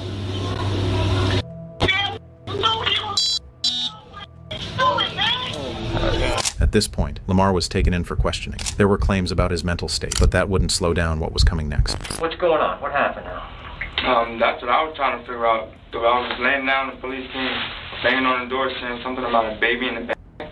They brought me here. I've been here ever since. Let's start off with the beginning of the day. What happened? Been up since about 8:30, 9 o'clock. Waiting for my girlfriend to get out. He put that baby in that bag. His girlfriend knows that he put that baby in the bag. The reason why would the girlfriend not admit to it? Because if the baby was in a bag a certain amount of time, what is that? Loss of oxygen. So they need to know how long was this baby in this bag, and she knows. Why wouldn't she tell? I don't know. I've been thinking sometimes that these people are not even human. I'm like, when I tell you, where I'm living now has made me look at life so differently than where I came from. Like, Georgia has really made me realize there's so many people. I don't believe it's real people in this. People don't make sense to me here. You know, it's like I've experienced so many things for the first time here in this. And I came here, like I said, well pushing almost 40. So I was no child. I've experienced things, seen things that I've never thought that I would ever. I don't know. Something is going on in this world. These people are, I don't know. It's crazy. Because for her to hear her baby crying like that, and they're saying, how long was the baby in the bag? And she's standing there looking like a darn alien. I don't understand these people. I don't. We were discussing like what we're eating for today. And she went out to Dollar Tree to go get the Velveeta. She came back. Next thing you know, it's like police and everything everywhere. I'm trying to figure out what was going on. I didn't really understand why. Did you see any baby in it? No. He said he doesn't understand how. They have him on CCTV. He's walking down the corridor. He's got the baby in the bag, and maybe he's crazy. Mental health is real, so maybe he doesn't maybe, I don't know. But he definitely had that baby in that bag, and we all saw it. That was an alien that came down from Mars, and you got to explain everything to me how it works. In human society. How do you put this baby to sleep? Alright, so this is what, so normally I give her a bottle, give her a bottle, warm up bottle, and lay her down. She normally lays on my chest, but if she's up watching TV, like if the TV's on, she'll be up, or she'll lay here in my arm. Like she'll lay, like instead on my chest. Y'all heard what the girlfriend said. The girlfriend said, we just moved here. And she said she never had no problems with him when they were back home.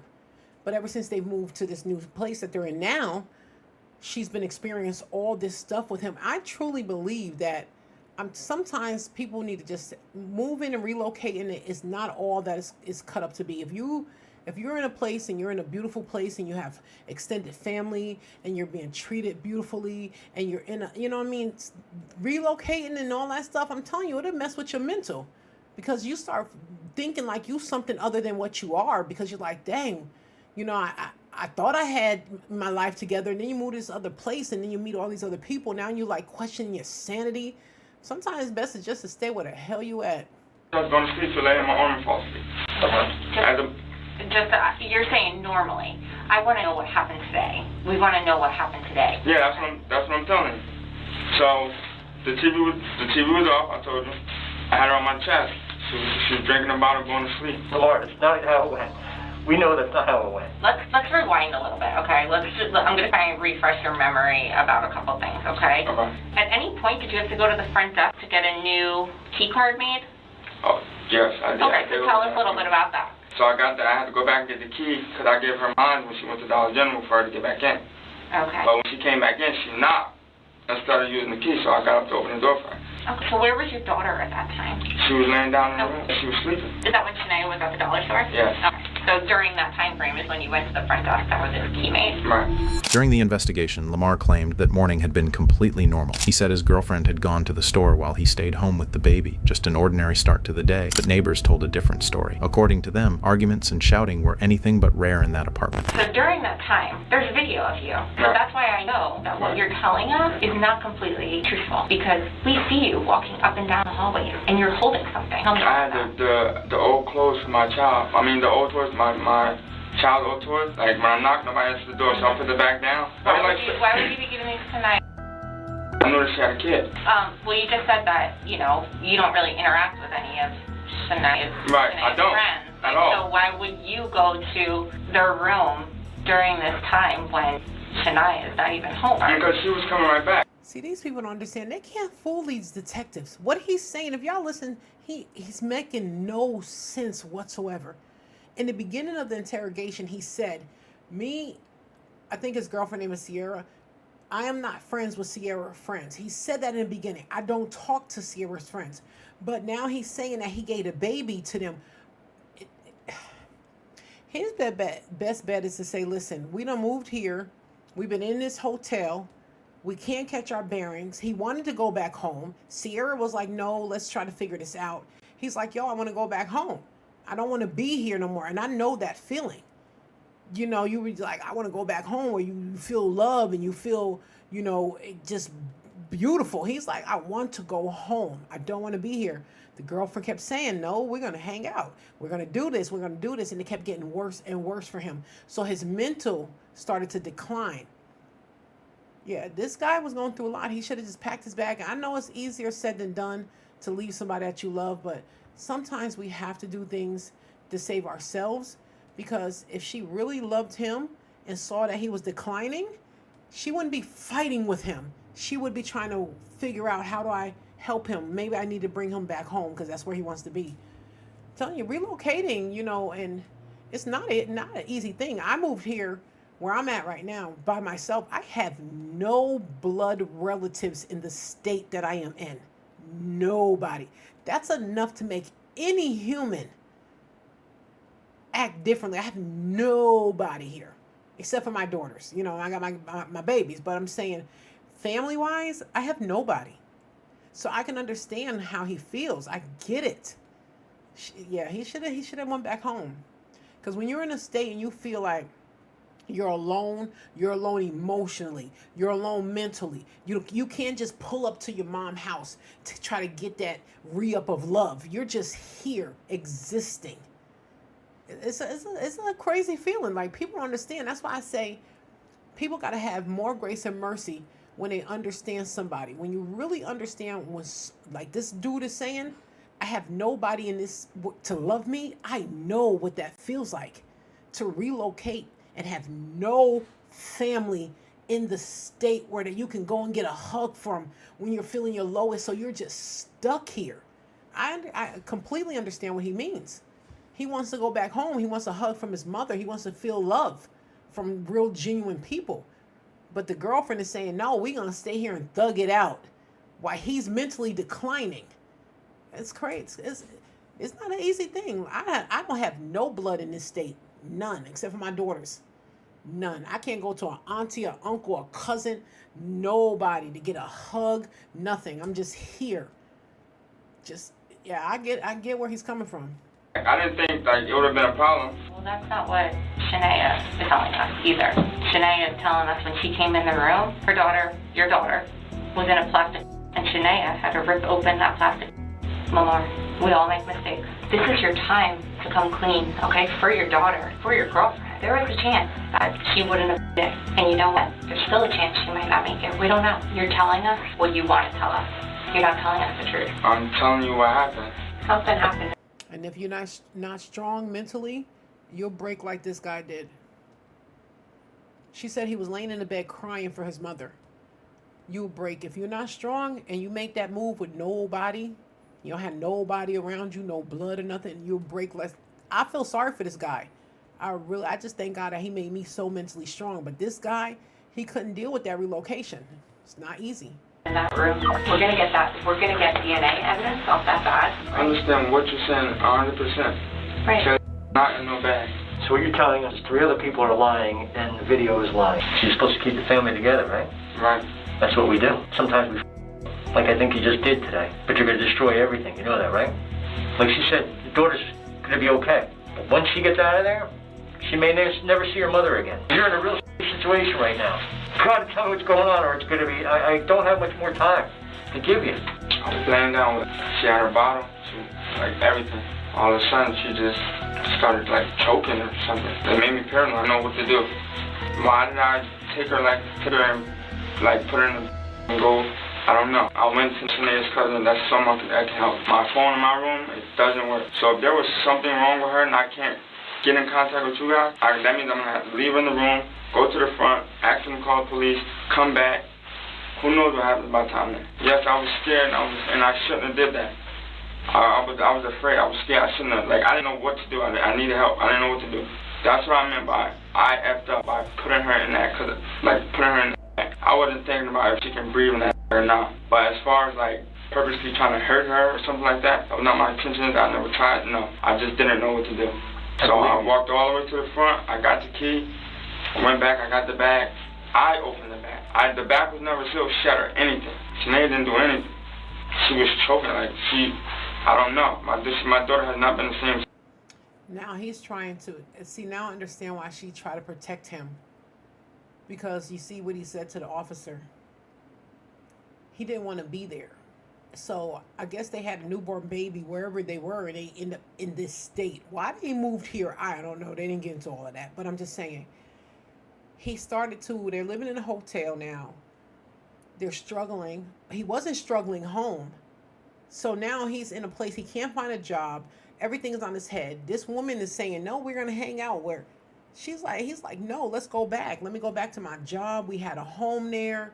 We had love there. We have nothing here. It's just like a whole shell of no substance. It's no substance. Like, people don't understand how that word substance means. Like a lot of people act. They pretend or they go through the motions. So there's no substance in it. Someone can say, I love you 100 million times, but if there's no substance, it means nothing. So he's saying to her, there's no substance here. I understand. I'm telling you, I really understand this dude. I really do. Since I've been back, it's not been the same. He said since he's been here, he's never been the same. I think there's a little bit more, and I think maybe you did this on purpose. Never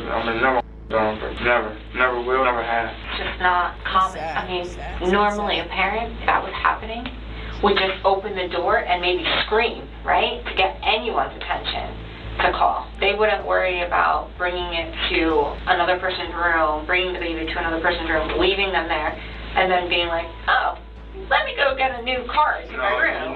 Maybe you need to watch me get on the camera. At this point, the motel had received multiple calls from neighboring rooms, all reporting disturbing noises coming from inside. Meanwhile, the victim's condition was far from stable. She had remained inside the bag for over 5 minutes. For a while, it wasn't clear if she would recover. Fortunately, 2 days later, doctors confirmed that her condition had stabilized. I called her name. I walked to my room, but I realized I didn't have a key. I ran to the front. But when you went to the front, if you thought your child was right? Serious. I didn't say I thought she was. I didn't know what. I never said. I don't know what she was. But that would have been your chance to say, call 911, right? Right. Telling the guy at the front desk. Instead, you just did it to make you a new card. In the end, Lamar was charged with first-degree attempted murder and second-degree endangering the welfare of a child, facing a potential sentence of up to 10 years in prison. Wow. Up to 10 years in prison for a place he didn't even want to be in. That's terrible. You know what, you guys? We're going to do one more, but it's not going to be as long as this one. Let me see. Let me see what we got. Let's do something fun. Let's do when corrupt cops get caught on duty, body cam. Let's see. Hold on, y'all. Let's do something that's not so emotional. That one was, that last one was really deep. Well, I guess it was a little deep for me because I understood where he was coming from. And I understood where he's like, I really just needed to feel authentic love. It's so funny because I was talking about that with my husband earlier. So I really get that. Like, when you don't feel like like your love authentically, like you don't get that love all the time. That love come from your family. That love come from your bloodline, you know, unless you find somebody that has that heart where, you know, can feel that way. But anyway, so let's go on to, let's look at this one. Corrupt cops. I saw a corrupt cop the other day get caught stealing the iPhone. I said, what in the hell? Well, I do know they don't get paid enough. They need to get a GoFundMe. Let's start GoFundMe for cops, you guys. When corrupt cops, no, let's go back. When corrupt cops, don't mind me, I can't see. So when y'all see me squinting, I'm trying to hear better. When corrupt cops get caught on duty, body cam. Body cam, 2 words, 1 word, y'all. Compilation. I ain't the best speller, but guess what? I get the job done. Okay, let's see. I'm sorry, I'm looking up because I have, the way my husband has my studio up, I have like over on this side, TikTok, Instagram. So I have monitors everywhere. So I'm looking up at here because this is where I'm looking for the videos at. Down here is my Streamlabs. So let me see what it is. Hold on. Let's see. Oh, here it goes. Let's try this one. Thing, bro. God. Come on. Let's blow it up. And so thank you guys for tuning in. Like I said, please like, share, and subscribe to my channel. I am on, and turn on your notifications so you never miss a live or anything from your girl Jocelyn. Listen, I got an email the other day. I'm gonna read this email out, and I'm gonna tell you who owned this email, the name of this email. I just got this, and it hurt my feelings, y'all. Hold on, it hurt my feelings because he was like, the man said, hold on. I don't understand. Well, I guess because of the platform, people reach out to you. But this man, his name is Rehan Khan. He says, hey, Jocelyn, I hope you are well. I saw your YouTube channel, Viral Crimes with Jocelyn. Your channel has 200 subscribers and you have already published 317 videos in your channel. Unfortunately, your channel is not performing as well as it should be. So you guys need to get this out here in the algorithm. So obviously, this guy thought I was worth it. And then he says, I can help you monetize. He just want to get a check. Your channel, increase your watch time and reach your targeted audience. That's my problem that I think I'm having, is reaching my targeted audience, because I get like messages, DM. I'm like, why are you even in my channel? You don't have nothing to do with crime. So he says, one thing is noted that your content needs to reach your audience. Then you will get more viewers, which increases your watch hours, and then it leads to monetization, which I'm trying to reach monetization on YouTube. So you guys, like, share, and subscribe to my channels. If you're family with me on YouTube, then you got to be on Twitch, Kick, Rumble, TikTok, Instagram, Facebook. You got to be everywhere. We're not just family in one store and not in the other stores. So it says, if you are interested in working with me, please don't hesitate to contact me. You know what? I'm going to keep doing what I'm doing. I'm going to trust in God, and I pray all the time, and God is going to get me where I need to be, and I'm going to speak the right stuff and reach the right people. So in the name of Jesus, amen. Let's move on to the next topic. Let's go. Hey, stop resisting, bro. Let's go. Get out of the car. You're going to get tased. Everybody. Oh my God. Tomorrow, you guys, I have a video. It's over 100 people getting tased. It is hilarious. It's only like 45 minutes. I'm going to do that tomorrow. The tasing, let me tell you, people, the right people. I had one girl, she was ripping them out like the Hulk. All right, sorry. I digress. Let's keep going.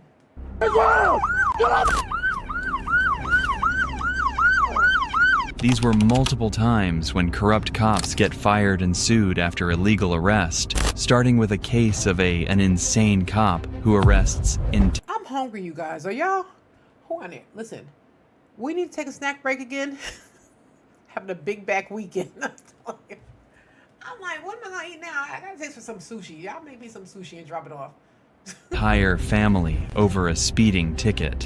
Have a seat. Get your boss out here. Have a seat. Do it now. I got my phone in my back. Have a seat.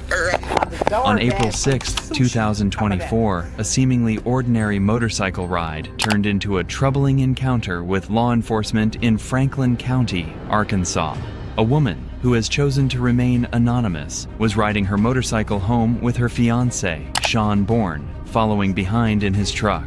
Their peaceful ride took a turn when Sean stopped at a store without informing her. When she realized he was no longer behind her and couldn't reach him due to a lack of cell service, her mind raced with worst-case scenarios. Fearing something had happened to him, she quickly turned her motorcycle around and sped back toward the last place she had seen him. That's when she was pulled over by Deputy John Griffith of the Franklin County Sheriff's Office. The body cam footage from Griffith's patrol car captured the interaction.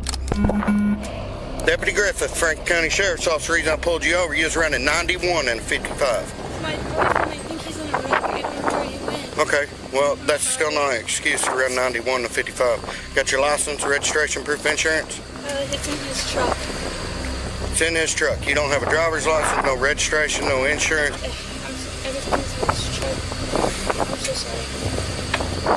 You got a motorcycle endorsement? I have a permit, yes. On your driver's license? Yes. You have an endorsement saying you can ride a motorcycle? Okay. All right, man, if you would, go ahead and step off the bike for me.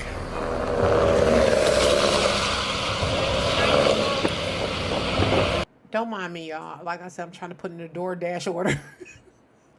I'm here with you. Just give me a second. Y'all keep watching while I place this order. At this point, you're being detained. Can I call my boyfriend? No. Wait, I'm being... Huh? I'm being arrested. I gotta go. So you done exactly what I told you not to do. I had to tell him? Nobody knows where I am. Stand over here at the front of the car. I thought you said he was in a wreck. I didn't know where he was. That's why I was scared. That's why I was going back. That's why you was going 91 and a 55? I thought that he was in trouble. I'm sorry. Stand at the front of my vehicle. Sorry. You have no proof of ownership of that bike right there. He's bringing it. He's bringing it. Yes, sir. He had stopped her for speeding, but what began as a routine traffic stop quickly escalated. Things took a turn for the worse when Sean, who was nearby, noticed the traffic stop and approached to see what was happening. His actions appeared calm and non-threatening, but Griffith grew alarmed, possibly mistaking a phone in Sean's pocket for a weapon. Acting on this assumption, the deputy ordered Sean to the ground and arrested him. Larry, a bystander who had attempted to clarify the situation, was also detained. Well, she's detained at this time. I'm gonna tow the bike. You can't. She gonna kill somebody riding like that. Where was you at? I was at the dollar store. You was at the dollar store, then she wasn't looking for you because she was We were coming this way. All right, you got DL on you? Because you got out on my traffic stop. So. You got proof of ownership for the bike? I do not. Okay. All our paperwork in the house. Okay. Sir, I'm going to be as nice as I can be. If I have to tell you to leave one more time, I'm going to arrest you. I am not on scene. You are. You're on my traffic stop. Get in and... Can you listen to me for a second? No, we're done. So now we're I'm done. going to be arrested? Absolutely. For what? For interfering with governmental operations. Okay, so I'm asking if I can get her wallet to at least get my card. He's arresting me now, Dad.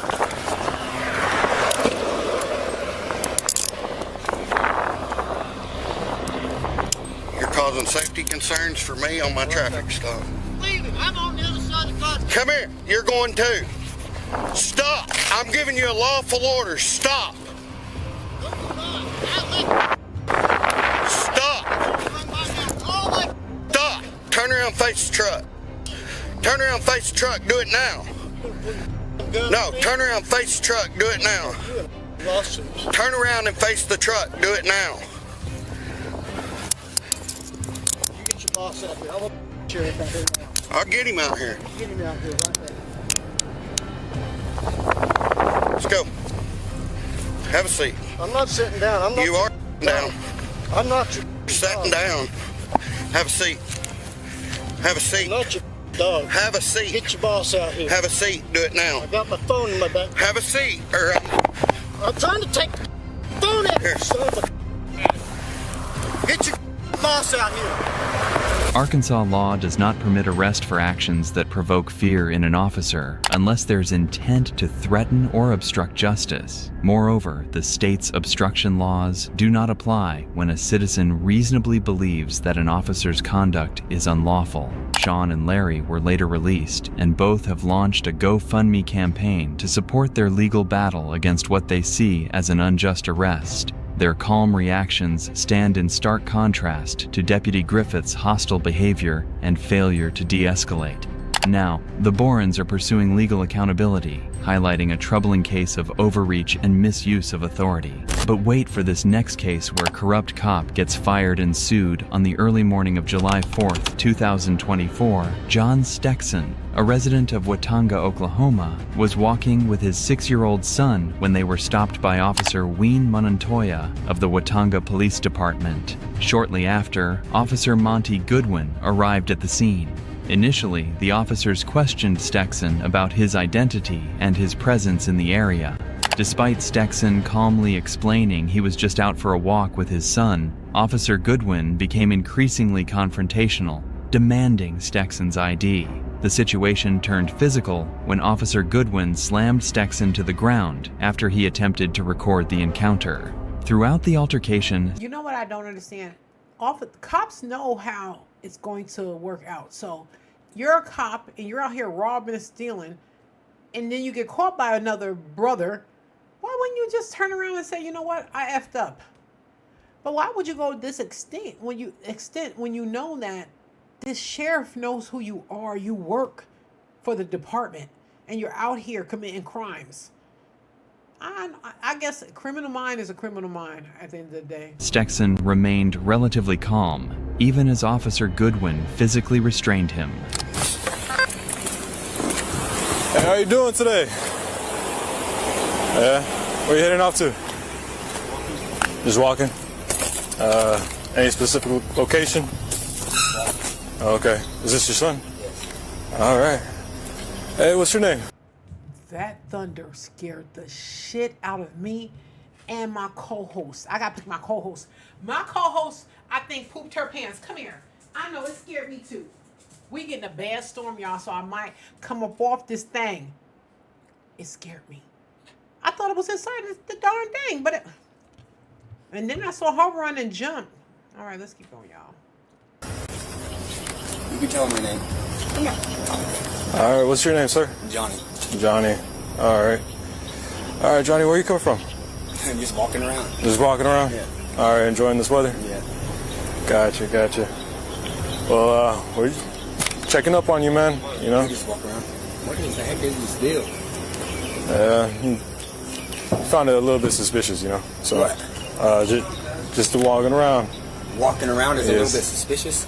I mean... So we get up early in the morning. You got your ID on you? What do I need an ID for? Because I just asked you for it. I don't need to show my ID. Okay, if you don't give me your ID, I'm going to take you to jail for failure to identify because I've identified that you've been walking around down here at 5:30 in the morning. Yeah, we do that. No, you're not. Give me your ID. I don't have my ID on me because it's at the house. Okay, what's your name and date of birth? Huh? What's your name and date of birth? I don't know, but you can't run. I don't have. This is a state where I don't have to show my ID. Turn around. You're going to do this in front of my son? Yeah, turn around. Are you serious? Yeah, turn this around. This is my son. Let me bring my son home first. No, turn around now. Bro, you need to... Here, let me videotape this. Why are you out here at 5 a.m. in the morning with your son committing crimes? People are stupid. Listen, I promise you, if I never had to leave my house again in life, I wouldn't.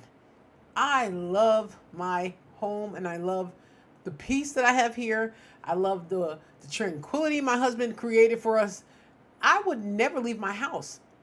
Listen, I promise you. The best thing they ever created was DoorDash. This is why I don't want to leave my house. These are cops acting like this. Why would I want to leave my home to deal with this?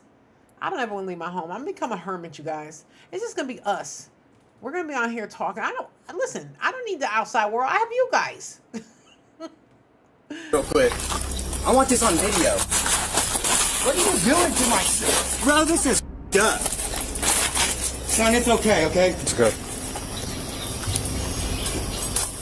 Bro, I promise you you're gonna pay for this. You think? Yeah, I promise you that. We're walking around, there's nothing suspicious, I've done nothing criminal. I don't have my ID on me, I told you that. And what did I tell you? And you just slammed me on the ground because I was trying to record.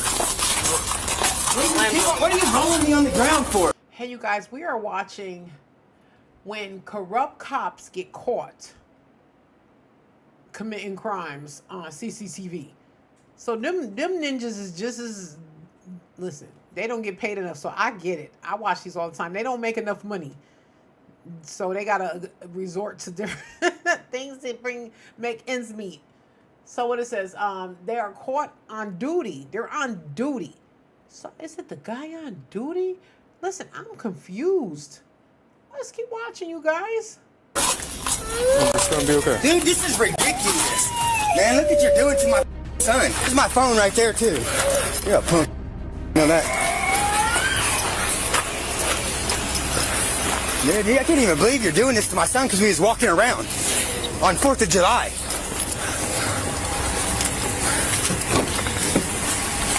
Have a seat and I'll talk to you.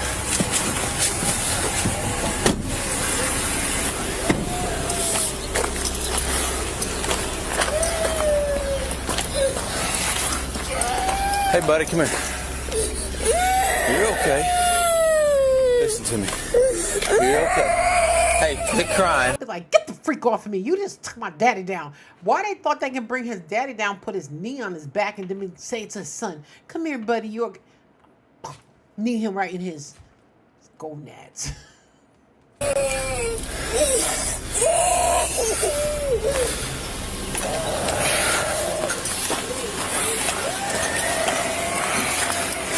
People that don't want to identify typically are involved in criminal activity. Now we'll tell you this. That's ignorance. Because you do not... Okay, so the cops come to you and they say, we need your license. You do not have to hand them your license. You can put it up to the window and say, hey, I don't feel safe rolling down my window, but here's my license and my registration. You do not have to physically roll down your window. As long as nothing is obstructing their view to your license, you are fine. And that's in most states. So, and and not everybody walks around with a license. You going out for a jog, you need to walk around with your ID. People, put your ID on you. Wear it around your neck or something. I've known this individual to be involved in thefts in the city of Canton. This encounter became widely known after Stexon posted the body camera footage on social media, leading to public outrage and calls for accountability. The footage went viral, prompting local residents to demand the replacement of city officials, including the mayor and vice mayor, and sparking investigations into other allegations of misconduct by Officer Goodwin. There has been no criminal activity. Okay, listen to me. Bro, we were just walking, and when you came up, you didn't hear what he said. Shut up. Shut up. He wasn't committing a crime at that time, but he was known to these officers as someone who had a theft record. But that's not fair. Just because you know who I am doesn't mean I'm committing a crime at this time. So he wasn't doing anything. That's why this guy is a corrupt cop in this scenario, you guys. Okay. So I saw y'all walk down the alley behind. I saw y'all when I was headed into. Hey, you guys on TikTok, thank you guys for joining. I appreciate you guys. Tap that screen. Let's get this out into the algorithm. This is what I do. I'm on crime all day. Viral Crimes with Jocelyn, you guys. Like, share, and subscribe. Please become a part of this family. Let's keep going, you guys. The office. Walk down, walk across the street. Yes, sir. Then I got my unit ready. While getting my unit ready, man, I see y'all back in the alley you left from, okay? We've always walked from that alley around. That's our house is around that. Is that why we do that? I promise. We do it every morning. I'm surprised you haven't seen it. So here's the thing. That's fine and dandy, man. But listen, we have people that are going up and down these alleys, spray painting and tearing shit up. Yes, sir. I understand that. Okay? It's the 4th of July. But he wasn't. He actually got fired, you guys. This officer, he had multiple infractions and things going against him. So he was not a good cop at all. He saw this man walking with his son, and he saw, he got dealt with. Lie, man. Mr. Sexton, if you're going to be walking around, that's fine, but we've literally been put on extra patrol in the alleyways, so that's why you got checked out with. And if me or one of my officers check out with you, at least give them your information. Okay? All right. So you guys have a good day. Now he got PTSD. Yeah, I do. From this bullshit. I'd have to try to come find you. Where are you working at? Now his son had to see his dad get knocked down to the ground. Now he's dealing with something mentally. This cop was wrong. This cop was wrong on so many levels. This man was doing absolutely nothing. Apple Market. Okay, man.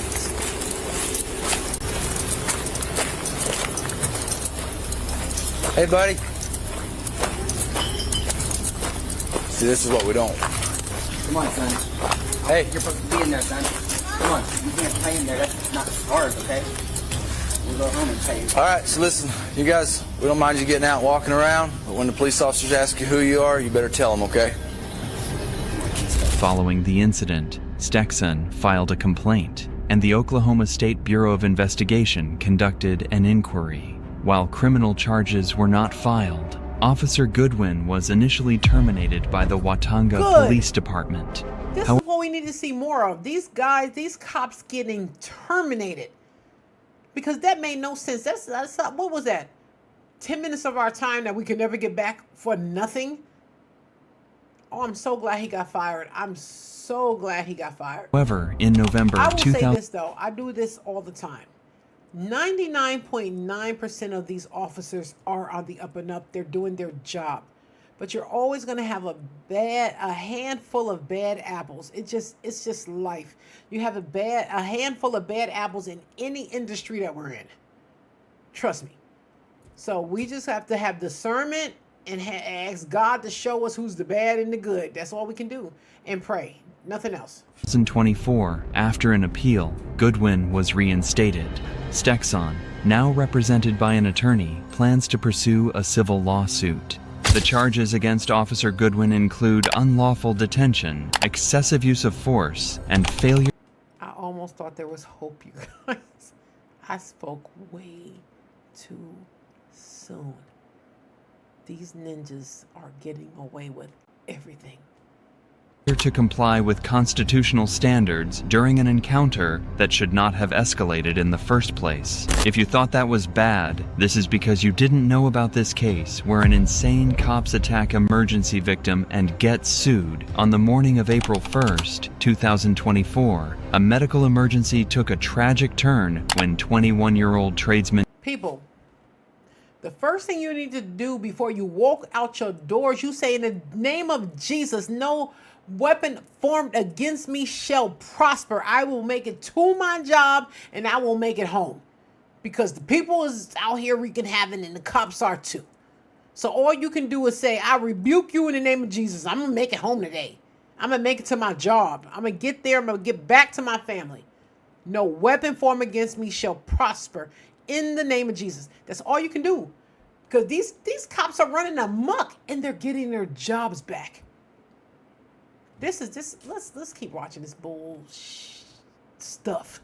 Jack Bruce suffered a grand mal seizure while driving along Ruyo Valley Road in Hercules, California. His body involuntarily convulsed behind the wheel, causing his vehicle to veer off the road, slide down an embankment, and crash into a cluster of small trees. Witnesses nearby immediately recognized that something was wrong. I'm going to warn you guys, I'm a crier. And I already felt my eyes watering up because I hope to God that these officers did not attack this man. Oh my God, you guys, I'm about to go to bed. I don't want to cry tonight, but I can tell it's going to happen. 2 bystanders rushed to the scene and promptly called 911, telling dispatch that Bruce appeared to be experiencing a seizure.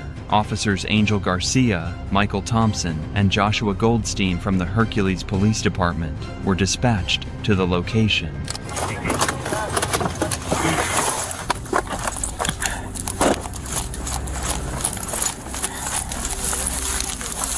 Oh my God, I don't know what's going on. Hey, sir. Hey, sir. You okay? Are you okay? Can you breathe? What's going on right now? Talk to me, boss. What's going on right now? Car keys? Can you hear me? 227. Driver is 1045B. Conscious, breathing. A for a mom stroke. You okay? Stay with me, buddy. You know your name? And 227. Better 20 is going to be right in front of Country Run. Directly in front in the ditch. My patrol vehicle is on RBR. You could update fire. You okay? What's your name, boss? Can you breathe? Can you breathe? Can you breathe? Can you breathe? Can you hear me? Here, squeeze my hand if you can hear me. Squeeze my hand if you can hear me, boss. Squeeze my hand.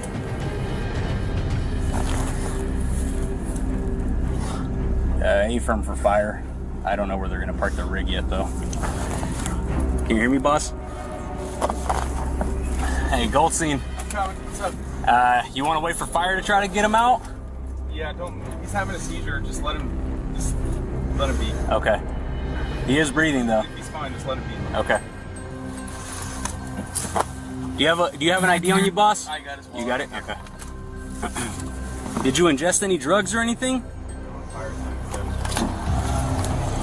What is going on here? He just said he's having a seizure. Why are you asking him if he ingested any drugs? He's seizing right now. Leave him alone and let him get through it, because there's nothing you can do about it. He's just got to get through it. So right now, listen, they're off to a bad start, these officers. So let's see. Hey, boss, did you ingest any drugs or anything like that, man? Hey. Did you ingest any drugs, dude? Can you hear me? Keep breathing, okay? Fire's right here. Just keep breathing, dude. Just keep breathing, alright? You keep telling me to keep goddamn okay? breathing while you Just asking keep breathing, me okay? dumbass questions. Paramedics are here. They're about to get you out of this car, okay? Get you some medical attention. Just keep breathing for me, okay, boss? He's conscious, breathing. Looks like he's having a seizure. Doesn't smell like alcohol or anything like that. I don't see any drugs. Hey, buddy. What's going on? What's going on? What are you talking about? You're in an accident.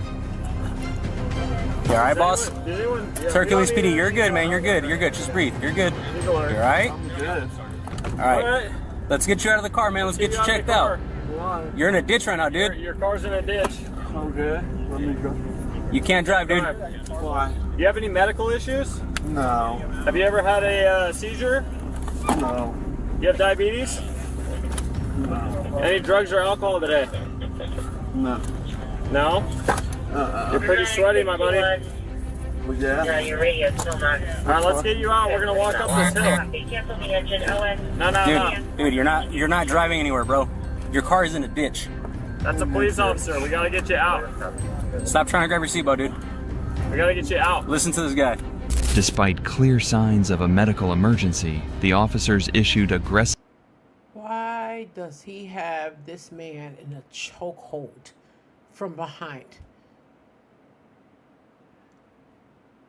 It's going to be a lot of issues with this one because he clearly, and they knew because they reached out to someone who told them that he has a history of seizures.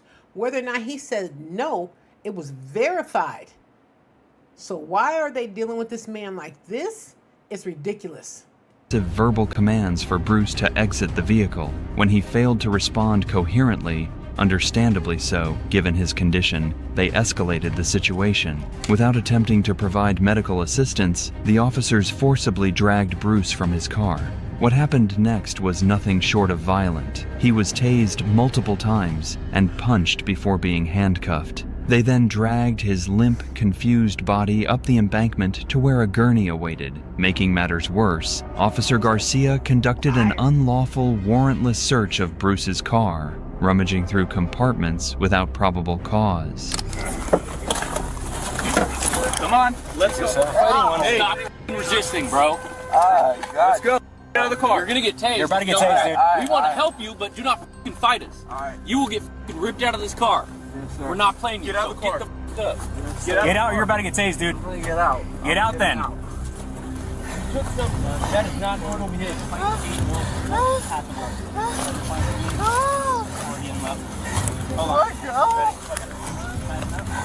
go. Ow.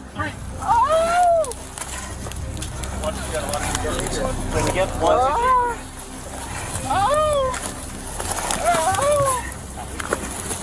Hey, Everybody lost gear. Jocelyn, you lost some mags. I got my mags. All Those are my cups that are on them, right? Yeah, mine too. There was another set of We're good. You good? Yeah. Just, He kicked the shit out of me in my head. he kicked my head. It made me bite my teeth together. Hey, You alright? You guys alright? Yeah, he just kicked both of us in the fucking head. Hey, can you grab my hat, Goldstein, please? And I tased him. Son? It's the son? I don't know who he is. The more chill you are, the more chill it's gonna be. This is evil on so many levels because at the end of the day, he was too weak to really resist. So all of this was not even necessary. I cannot wait to see what the results were for these people. Barbara Crimes with Jocelyn. I'm sorry, you guys. I will cry when necessary. Sorry. It's horrible. Yeah, that's the son. That's the son. and then fired. That's the son, right? The younger one? Yeah. He almost caught the fire because people pulled you out. You're under the influence. Immediate. You had enough time to go to transfer her from Vallejo to Bond.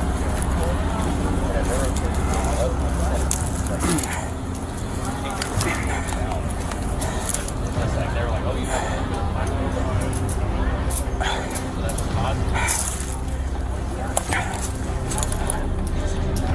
but she's like, so they were just like,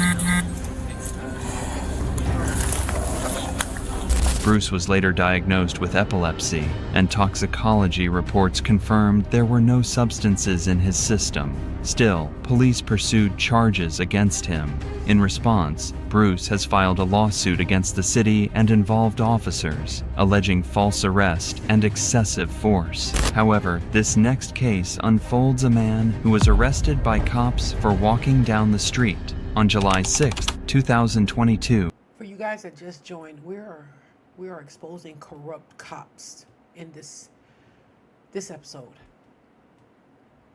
Deputies from the Cook County Sheriff's Office responded to a call about an individual taking pictures of houses in Northbrook, Illinois. Deputy Hamilton was the first to arrive and encountered a man named Daryl Baker walking near the intersection of Walnut Circle and Cottonwood. The funny thing about this is that our last content was really heavy, so I said, let's do something not so heavy. And I'm still crying, y'all. Sorry, I'm so sorry. Road. When Deputy Hamilton approached, he questioned Mr. Baker, asking if he had lost anything. The interaction escalated as Mr. Baker expressed frustration over being followed, stating it was harassment. While Mr. Baker had the right to walk freely, Deputy Hamilton continued to follow him. May I help you? What you mean, how may you help me? Because I want to see if you lost anything. What? I want to see if you lost anything. You okay? What do you want to see that for? Because I had got a couple calls said you was wandering around here. And I can't wander? Yes, you can. It's a crime for wandering? I never said it. You're saying it's a crime for wandering. So what's the problem? Well, people are concerned that you here. What people is concerned? What that got to do with me? It's a problem? Yes, it might be a problem. People are concerned about you. They want to know. What about these people? Okay, but they want to know why you're in the neighborhood. Why? They don't need to know why I'm in the neighborhood. I'm in the neighborhood because I feel like I'm being in the neighborhood. Well, you just feel like being in the neighborhood? I just feel like being in the neighborhood. So you just feel like, so you just wondering. I just feel like walking through the neighborhood. Yes, okay. absolutely. Like, okay, I can't walk through black. You black like me. I know I'm going to walk with you. So we going to walk. We walking together, right? I can't walk with you. I didn't say you can't walk. Why you harassing me, bro? How I'm harassing you? Because you walk. I don't even know you, first and foremost.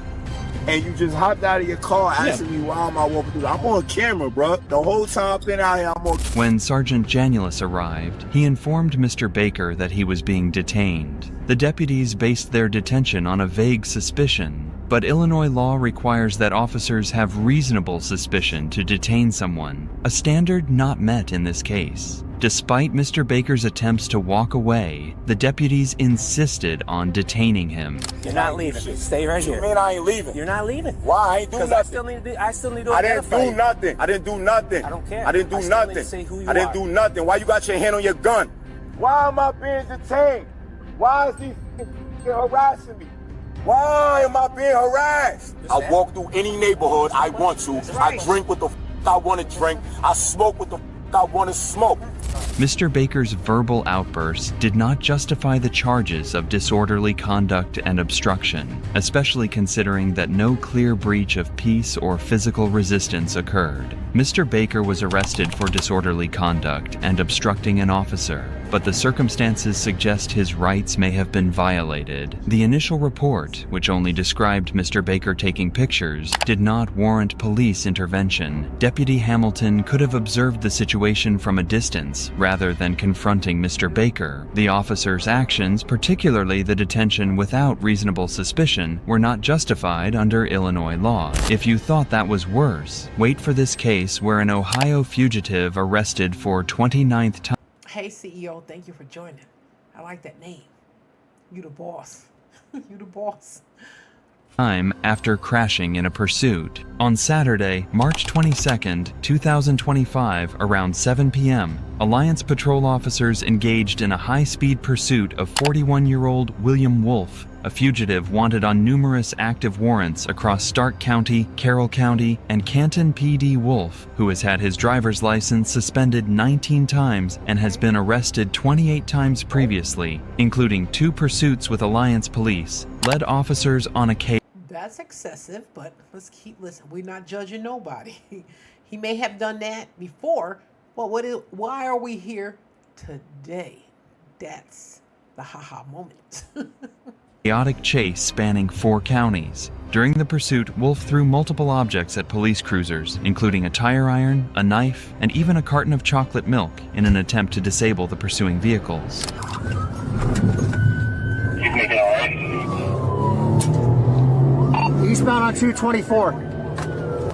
Alright, we're going to be continuing 22. We're going to be heading down 14. 14 is going to be south.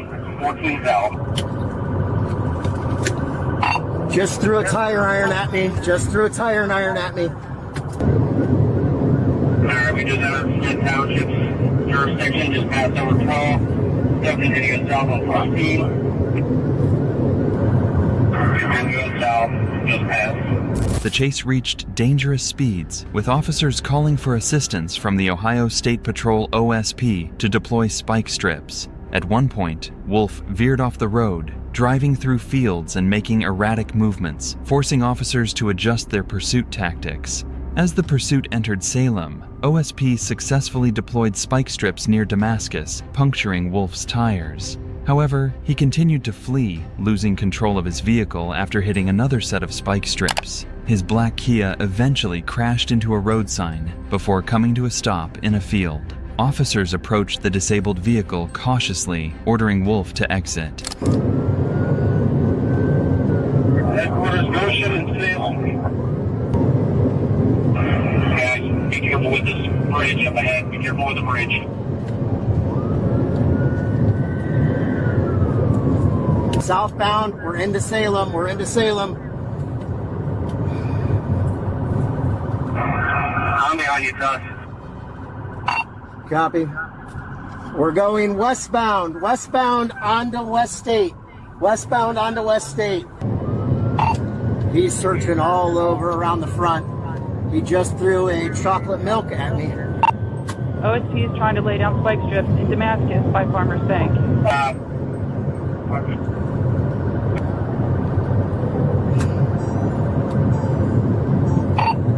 Take over. I just lost both driver's side tires.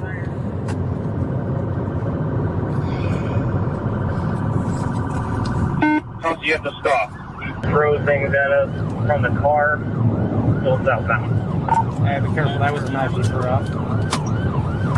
Field now. Watch Through out. field now. So, I'm not going to eject him yet. He's reaching. He's coming to a stop. He's ready for the field. Hold on. Get on the ground! Get on the ground! Get on the...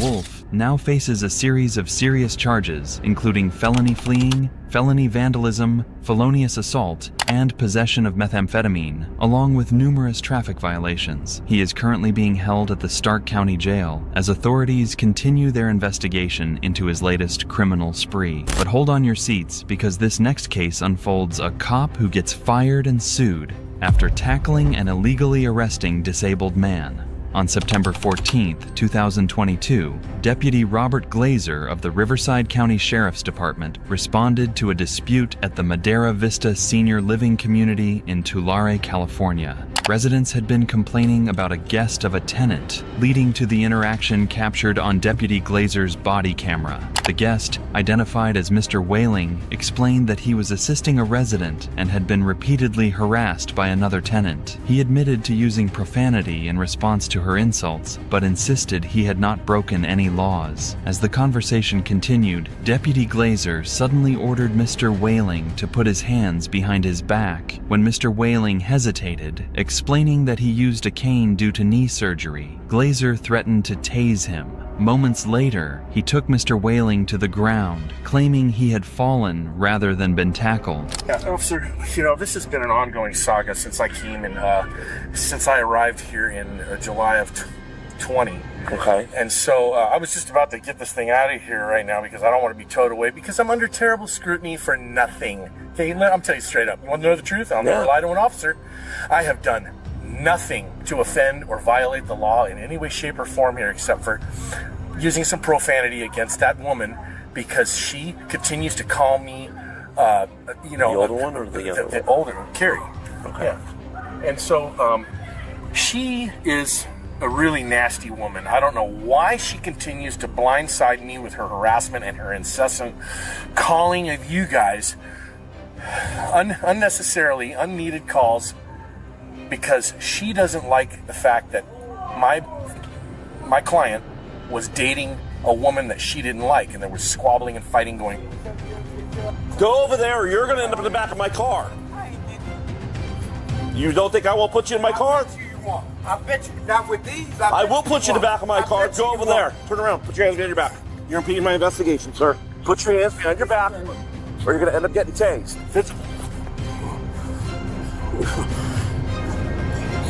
Yeah, okay. Put your hands behind your back. For what? Because I said so. Wow. Put your hand, lay down on your stomach, put your hands behind your back. He said, put your hands up on your hips. And we did. Listen, I have ADHD. If y'all see me, I be moving all over the place. You know what? I'm going to be honest with y'all. I do watch a lot of these videos. And I be seeing people, they be just like honed in. They not scratching their head. But I will say a lot of them don't go live. Like I'm live all the time. Live is my thing. You know, they do that edit cut. So I don't do that. So you can get the real. You know what I'm saying? I have an at-home studio. So you may hear my husband yell, yo, what we having for dinner? You may see my daughter. So when you see me going like this, that's my daughter walking back and forth. You already met my co-host is sitting right here. So listen, this is a real home studio. So we connect on those type of things. Listen, it just is what it is. I'm sorry. You're going to see me running down to get snacks with my big back. You're going to see me having a drink, a glass of wine or water. Listen, we keep it real at Viral Crimes with Jocelyn. But the most important thing is that we're exposing. That's our job. We're exposing these corrupt cops. We're exposing predators. We're exposing chomos. We're exposing. So don't look around the outside. Just keep it in the middle because right now I want to smoke. I just told my daughter, go get me some apple pie with a... So I may be eating, but I'm real. That's it. We're real here. And when y'all see me, for those who are new to the Viral Crimes family, when you see me like this, and I take my glasses off, it's because I'm trying to hear better. You know, I wear these glasses all day. When I take them off, I be like, thank you, Lord, but I can't see nothing. I be wanting to see how beautiful you guys are. So I'll be like, but listen, I'm putting back on. It is what it is. Listen, I'm so excited, you guys. I'm so excited for the sub-channel. These Criminals Are Crafty channel. Let me tell you something. We're going everywhere. We're growing slow, but we're growing. Listen, God is growing me how I need to be grown. I'm not trying to push it. I'm putting in, and He will give me the abundance, long as I keep doing what I'm doing. And you know, I will tell you this. At times, I'd be like, I want to start talking about Blueface and them, because that's what's really popping out here in these YouTube streets, y'all. But my daughter said, no, Mom, that's not you. Stick to what you're doing. It doesn't matter. You know, like she said, you want God pleased with you, not the people. Because when He's pleased with you, He's going to give you the masses. So I'll be like, oh, yo, Krishan just... It's so many channels that are just dedicated to this circus. And I'll be watching it like, oh, this is good. Because my life is not a circus. My life is very peaceful and very loving and very laid back and calm. You know, so I need drama somewhere so I can get it from them. But I'm not going to bring that to our channel. We're going to stick to what God placed on my heart in the beginning. It's just exposing. So you may look at it as another video. No, we're exposing.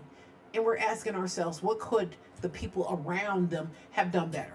You know what I'm saying? So a lot of times we see different things. Like I said, I've been through multiple situations where I should have called CPS, where I should have called the cops when I've seen friends being attacked by their boyfriends.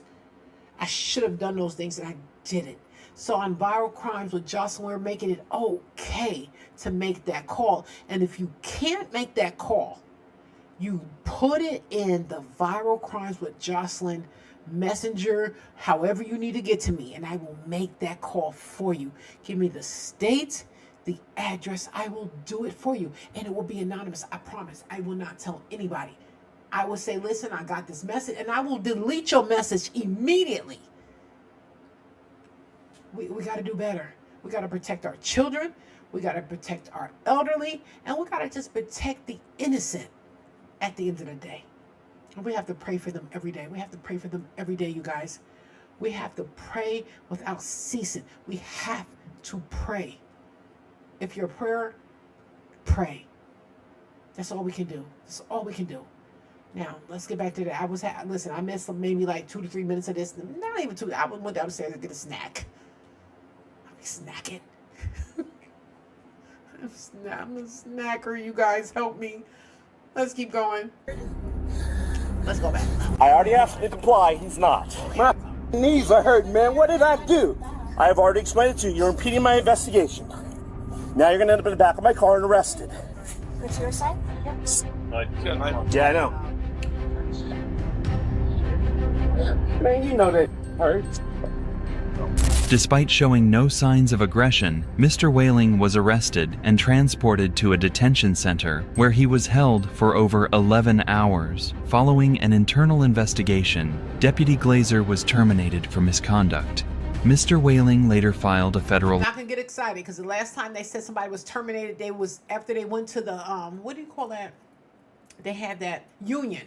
He ended up getting his job back. So let's wait to the end.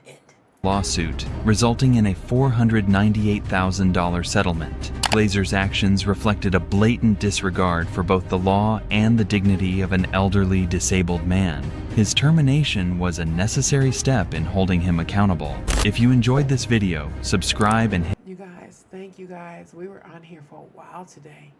3 hours, and I'm so excited that you guys hung out with me.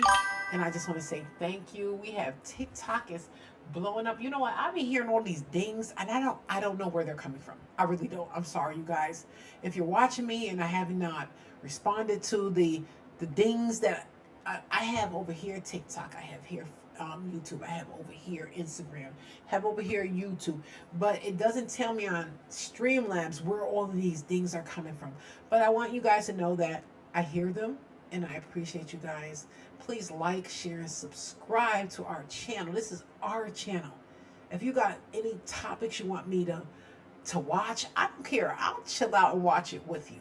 Like I said, we have the crafting side, where is my new channel, and it's called These Criminals Are Crafty. So we're going to be crafting and talk about these criminals all day. So we have that going on. So I haven't named this side yet. I'm thinking about it because this side is the big bed. So I had to start having my interviews with my girls. We're going to be sitting back here drinking and just turning up. So I'm excited about that. So, but if I don't reply to the things, because I'm hearing them throughout, I don't know where they're coming from. I'm going to figure it out though. But just know it's not unheard, and I appreciate you, and I pray for you guys, and I pray that you guys stay safe. Make it another day so you can spend another day with your girl. So again, turn on your notifications so you never, ever, ever, ever, ever miss a live or a